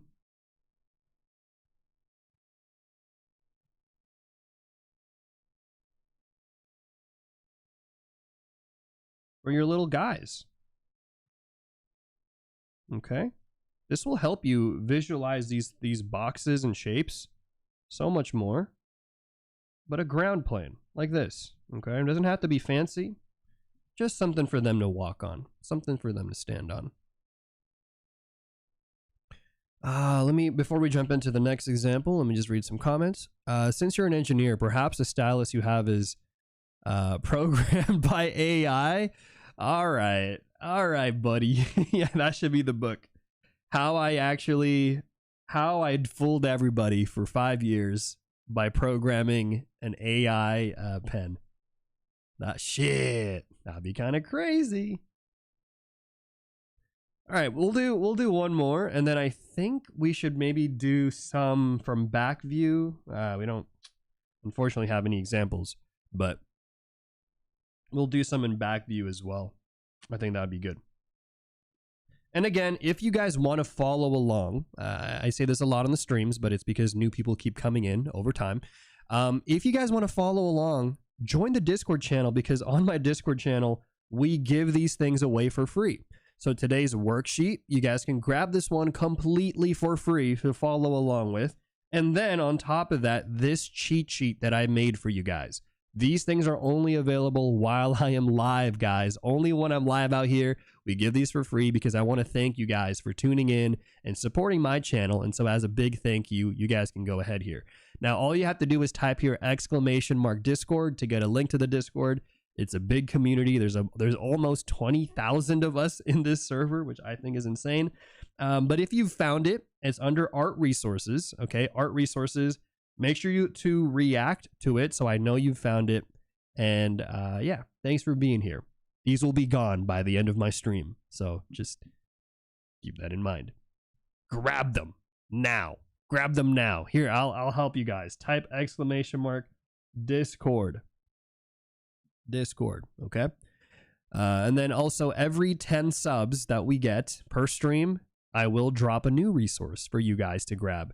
So, you know, if you guys want to subscribe to the channel, you like what you're seeing, and you want to support this community, everybody gets a new free sheet if you hit that sub goal. So, you know, we try to make the sub goals fun out here. We try to make it beneficial to everybody out here. But here's what we're gonna do. We're gonna go in box shape for the head. Boom, boom. And we're gonna go like this. What number are we at now? Like, what day of the boot camp? We are currently on day 2 of the boot camp. So, if that's what you're asking, I'm not sure if that's what you're asking. All right, next up, we're gonna go in and let's draw. Zoop, zoop, zoop, zoop. Like, look how easy it is. Oh, how many subs are we at right now? We are at 2 out of 10. So if we actually just get 8 more subs, I will drop for you guys day 1 of the bootcamp resources. So if you missed day 1, you'll be able to grab those for free out here. Fran Jones says horses only have 1 toe. Better than that, chat. Not only do they only have 1 toe,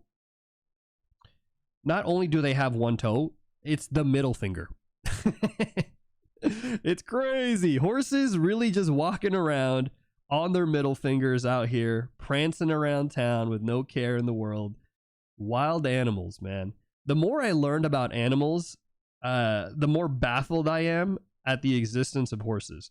Because I feel like these guys, again, they traded in so much for the ability to have speed. But then at the same time, if they break their leg, like any one of these legs, if they just kind of like do a little boo-boo, they're cooked. Like GG.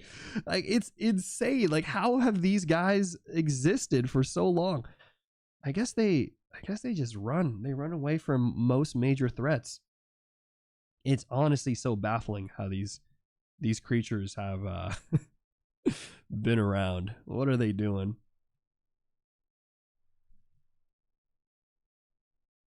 Okay, we're gonna go in here, right? A little shapy.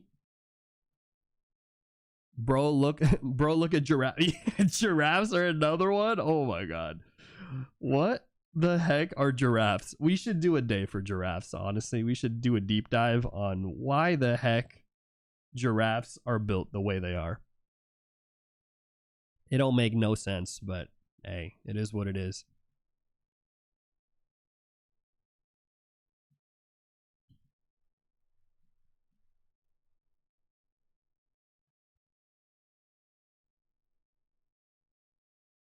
Okay, see that? Simplified shape, right? So we're following the simplified shape.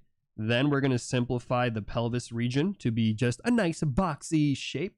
And you guys, again, hopefully can start to see why, you know, where these principles are coming from, right? Like what are they relatively translating to, or what they were originally representing. And you know what? If we want to add a little pizzazz to things, because, you know, heck, why not? We can add some pizzazz. You can add some like contours and stuff too. You know, that's always fun. Contours always make things look cooler, right? Like, ooh, whoa, KSM, three-dimensional form. This is insane, bro. You got contour lines? Damn. You know, hey, you know, I know things, guys. You could add some contours if you want to. Really sell it. Look at that. Look how much cooler it looks now. Boom. KSM will be running a 180-second ad break shortly. Thanks for supporting the stream. Someone on YouTube says, what about YouTube? Does it count as well for being part of your membership? You know what? I will let it count.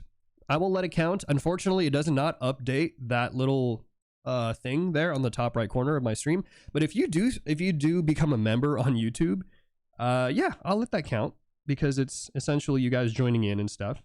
We can let that count for sure. I'll just have to keep track of it. I'll have to do some mental arithmetics, some mathematics to make sure I do not forget. But yes, look at this. Wow. Simplified shapes. Amazing.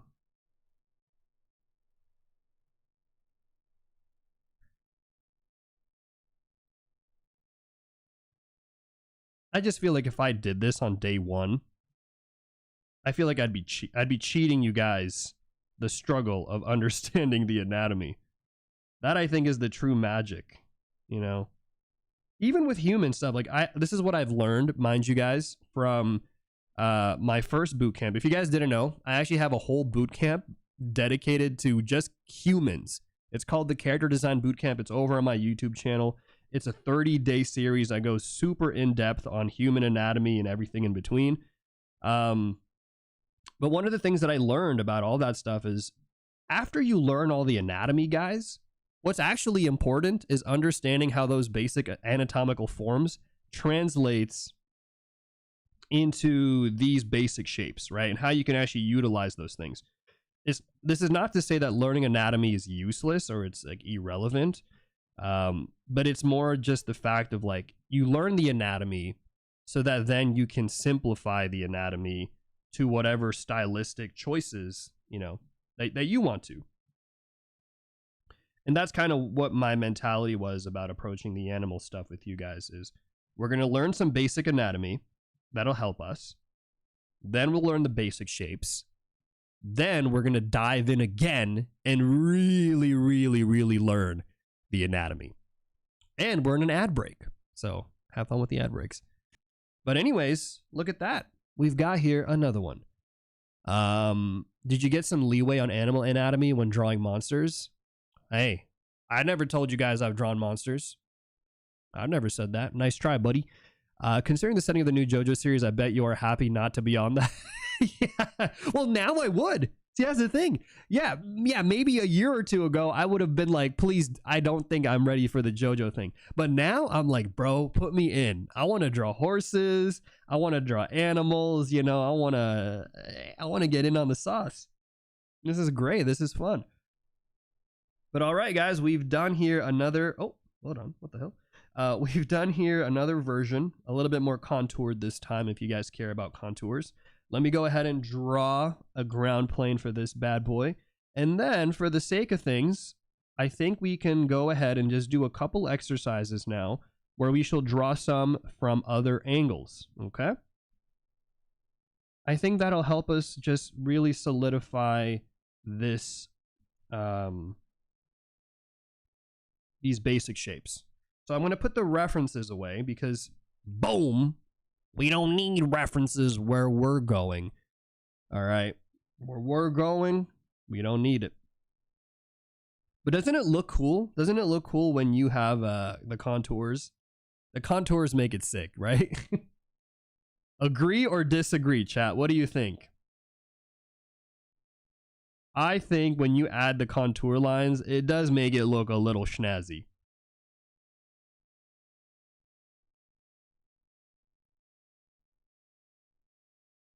A little bit of presentation. Maybe we should throw contours on everything. Everything is contoured.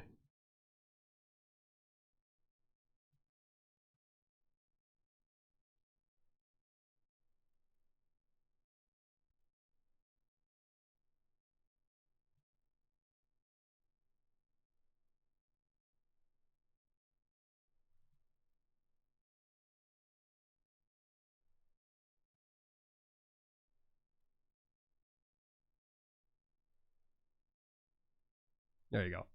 Sick. Can we add hot rod flames? What is this? What is this? Pimp My Ride? You guys are just dropping requests. Can we add subwoofers in the back of this horse too, KSM? Can we get a TV inside the side view on the side view, the rear view mirrors? What the heck? Thank you for the follow, Hambui. Okay, let's move this horse. Wait. Let's move this horse here. Let's shrink it down like so. Let's go ahead and do some from other angles and hopefully not cry because this shit's gonna be hard. This will be a doozy.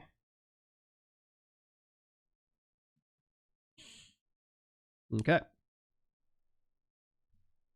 Let's go ahead and let's start. So let's do one together, right? Because now we've talked a little bit about some of these things.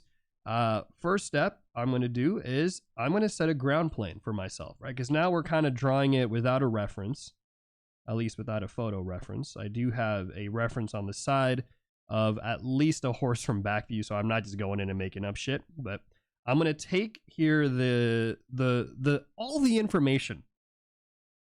the information that we've learned so far, right? And now we're going to apply them to drawing it from a different angle without actually having a photo reference to work off of. Now, what is the first thing I'm going to do?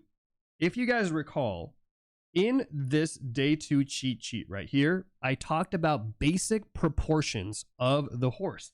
And what's kind of cool is that if you can take a look at the side view of the horse here, you'll realize that the height of the horse, right, from the hoof to essentially the back of the spine right there, is roughly going to be about the same length from the shoulder to the back of the pelvis. So the horse is kind of this nice, at least boxy shape, this nice square shape from the as far as the torso and arms are concerned.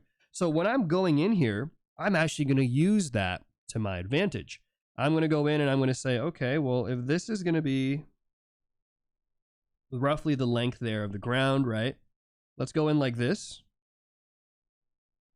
Do a little bit of a basic angling here. Okay, but now I can say that roughly from here, probably all the way here like this, is where that horse's torso is going to be. You seeing the techniques, chat? You seeing it now? The vision? So we're going to go in there. I'm just going to put a box, right? I told you earlier, man, our box is actually useful. Matter of fact, my friend, they can be incredibly useful. So we're just going to go like this, and we're just going to imagine now that this is our volume of where that horse needs to be. So now we can reverse engineer, doing some big brain calculations using proportions and all that stuff. And I'm going to say, for example, that here, if we know that this is roughly where that starting point is going to be, right? This is the backside there. We can actually go in here and I can say, okay, well, you know what? Chances are this is going to be where that rib cage is going to kind of sit back here on, right? Like so. Okay. Add a little bit of a curve there for the torso. And then here, there's a couple methods we'll use, but we'll use the wedgie wedge technique so far because we haven't included the neck there.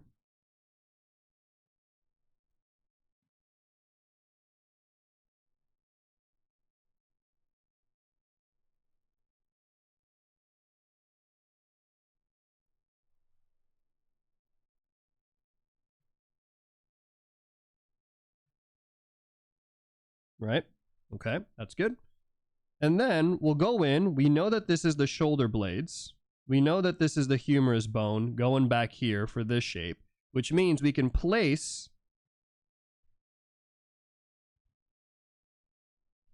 the lower arm there, then create a bump, place effectively the hand structure, put a bump, and then place a hoof. Reverse engineering. Kind of. And again, this is me doing this for the first time, right?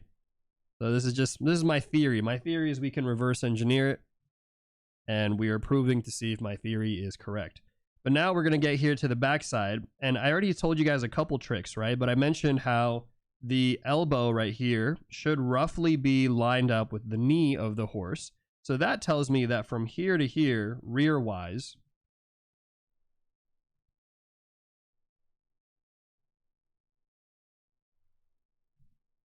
we're probably getting some glutey booty back here. And at least we know that the halfway, well, not the halfway, but where this curvature is roughly where that elbow is here. So now we can get the knee over here. We can split this one down like so. Okay, that looks reasonably good.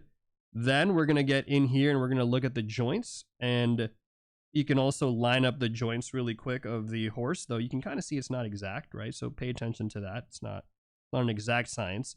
What's actually more of a relative science here, or relative proportion, is to take that hip bone, or the femur there, and double that down here, and this will tell us where that tibia ends.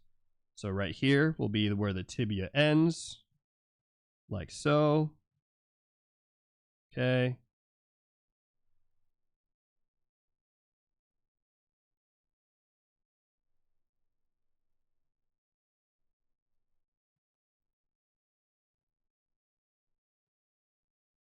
This section, hooves,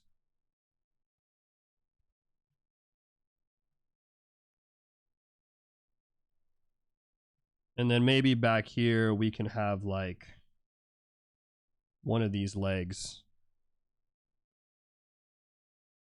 going in.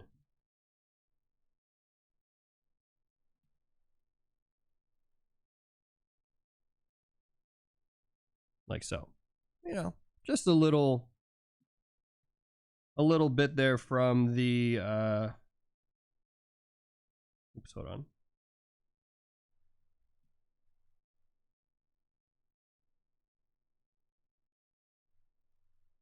Little bit there from imagination, right?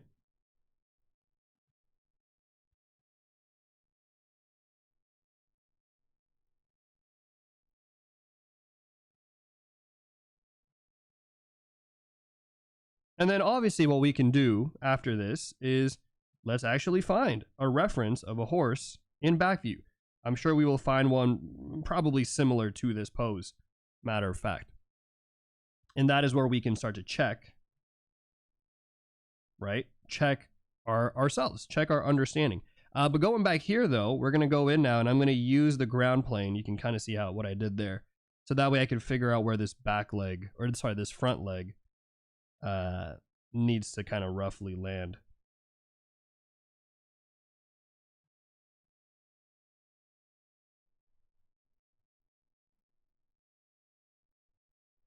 And then maybe I'll actually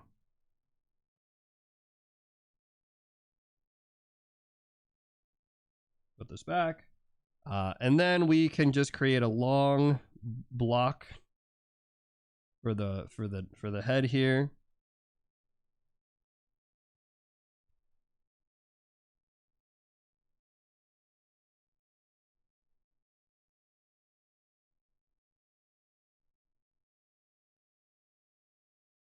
And then maybe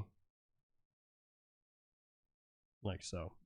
And maybe I'll give him a bit of a longer neck. I think a lot of the horses we've been drawing have been pretty long, I would say. Like this. There it is. Boom. And again, not the best, but pretty good for my first rear view drawing of a horse, right? So now what we've done is we've created all of this. Let's go ahead now and let's go in there and let's find a reference. Let's find a reference and practice it out a little bit. See, now I'm using like my understanding and observation of these things to give it slightly longer proportions and all that stuff that we need to do.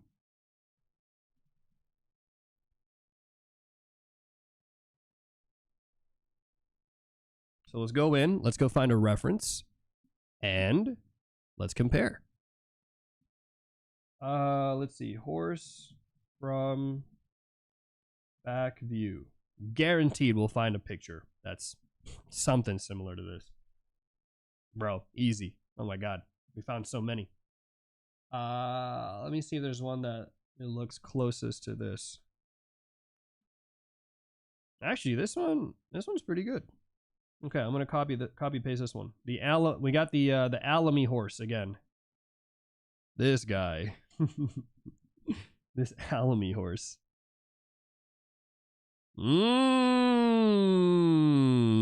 See? Not too bad. Again, obviously, when you see it against the reference, you can be like, okay, clearly there's a few things. Also, the perspective is a little different.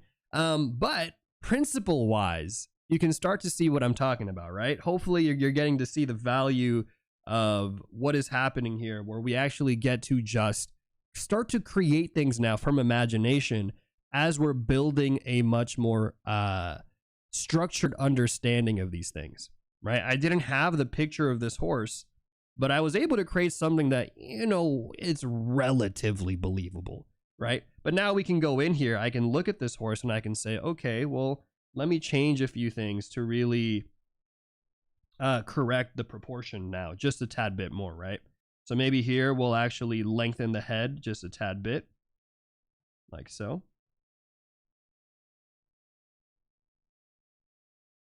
Lower the opacity. And then somebody was asking on YouTube if I am a full-time YouTuber. No, I think I am what you would call a part-time YouTuber, I guess.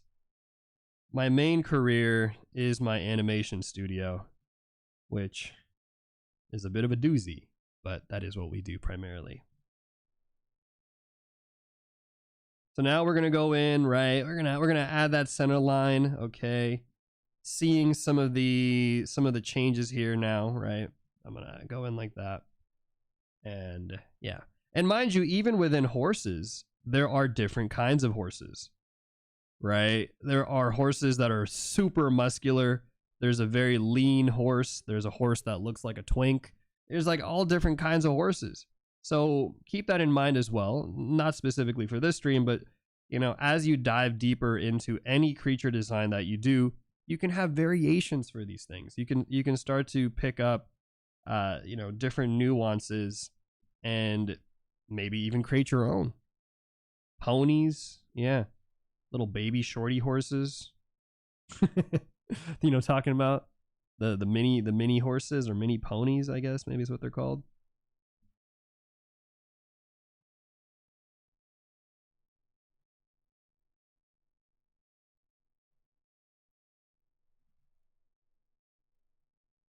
Yeah, look at that rear. Rear is up there. But it's pretty good. Pretty satisfied with my depiction.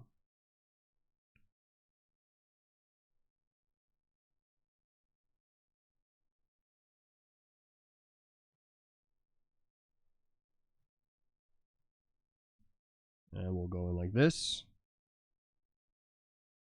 And then boom. Somebody was asking if we will be doing more storytime animation content for 2026. Storytime animation content? Oh, you mean like my most recent YouTube video? Maybe. Can you draw the roided up animals next? Well, for that, my friend, we need to learn some muscle groups, right? We have not yet talked about muscle groups just yet, but I want you guys to know that we will be soon.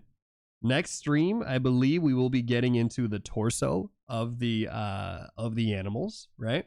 And so as part of that, you know, we're going to learn some fun muscle groups, hopefully. But for now, I'm giving you guys the basics, the baby blocks, okay? This is the stuff that hopefully it should not be too scary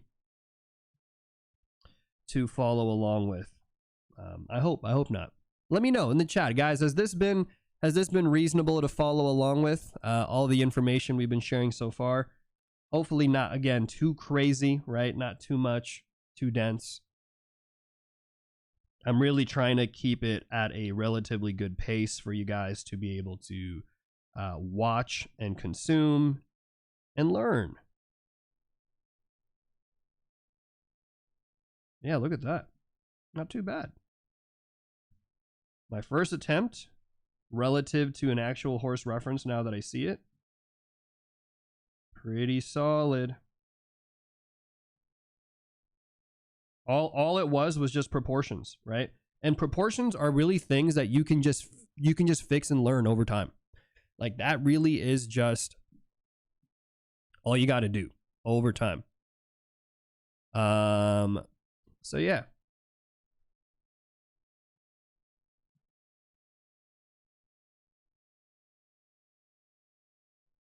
Keep correcting. Keep changing. What else? What else was here that was kind of off? This one.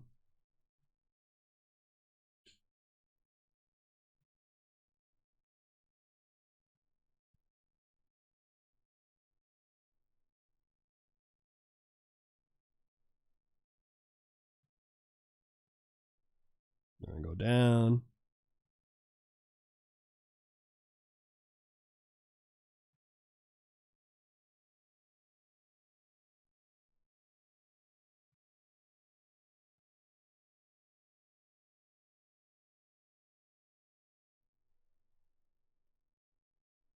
And then we go like this.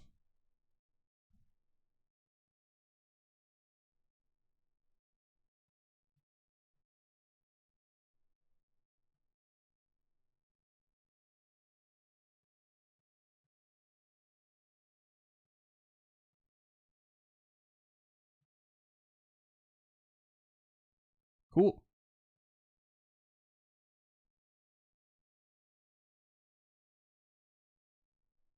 Sick. There it is. Boom. So this is how I like to practice, right? I like to go in, try it out myself, make sure I am testing myself. Then I go in, I grab the reference, I compare it. And then we see how much, you know, how far off we are, how close we are. Sometimes we're close and it's great. Sometimes we're not, and that's totally all right as well. How many subs for the running horse animation? Oh boy. 50 subs and I will draw a running horse animation. What the heck? You guys are asking too much. I told you guys, I'm not a pro. I'm not an expert at these things. I am just still teaching myself. Please, you guys are trying to throw me into the deep end here. You're trying to get me into the JoJo anime. Don't mind if I do.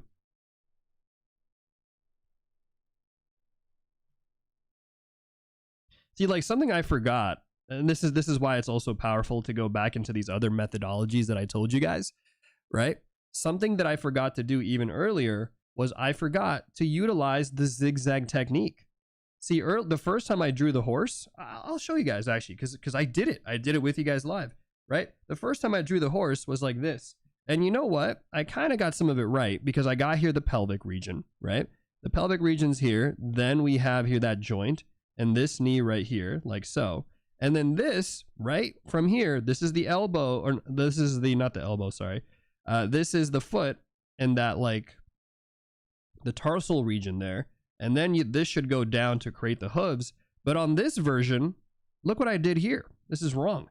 I went like this, and then I went down, and then I didn't create this shape. Now, you could still have this shape, but it needs to go down like this. So that way it goes like that, and then you create the nub. See?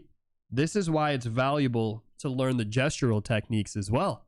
Crazy. And then the thing is, I caught it though when I did it again on this version. When I redid it, I was like, that's what was off. That was what was off there. because I didn't pay attention to the zigzag and that flow of the gesture of the skeletal anatomy.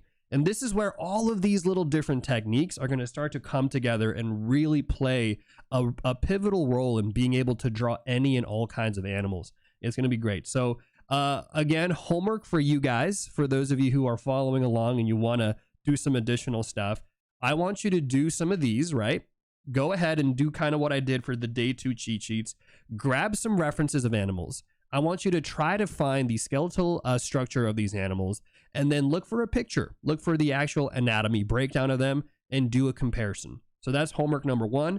Homework number 2 after that is I want you to apply some of the gestural techniques that I have shown you guys here, right? So maybe grab this bison picture that's already part of the worksheet, draw some of the gesture lines of where some of those skeletal anatomies and forms could be. Maybe if you want to use some of these more simplified shapes, you could do that as well.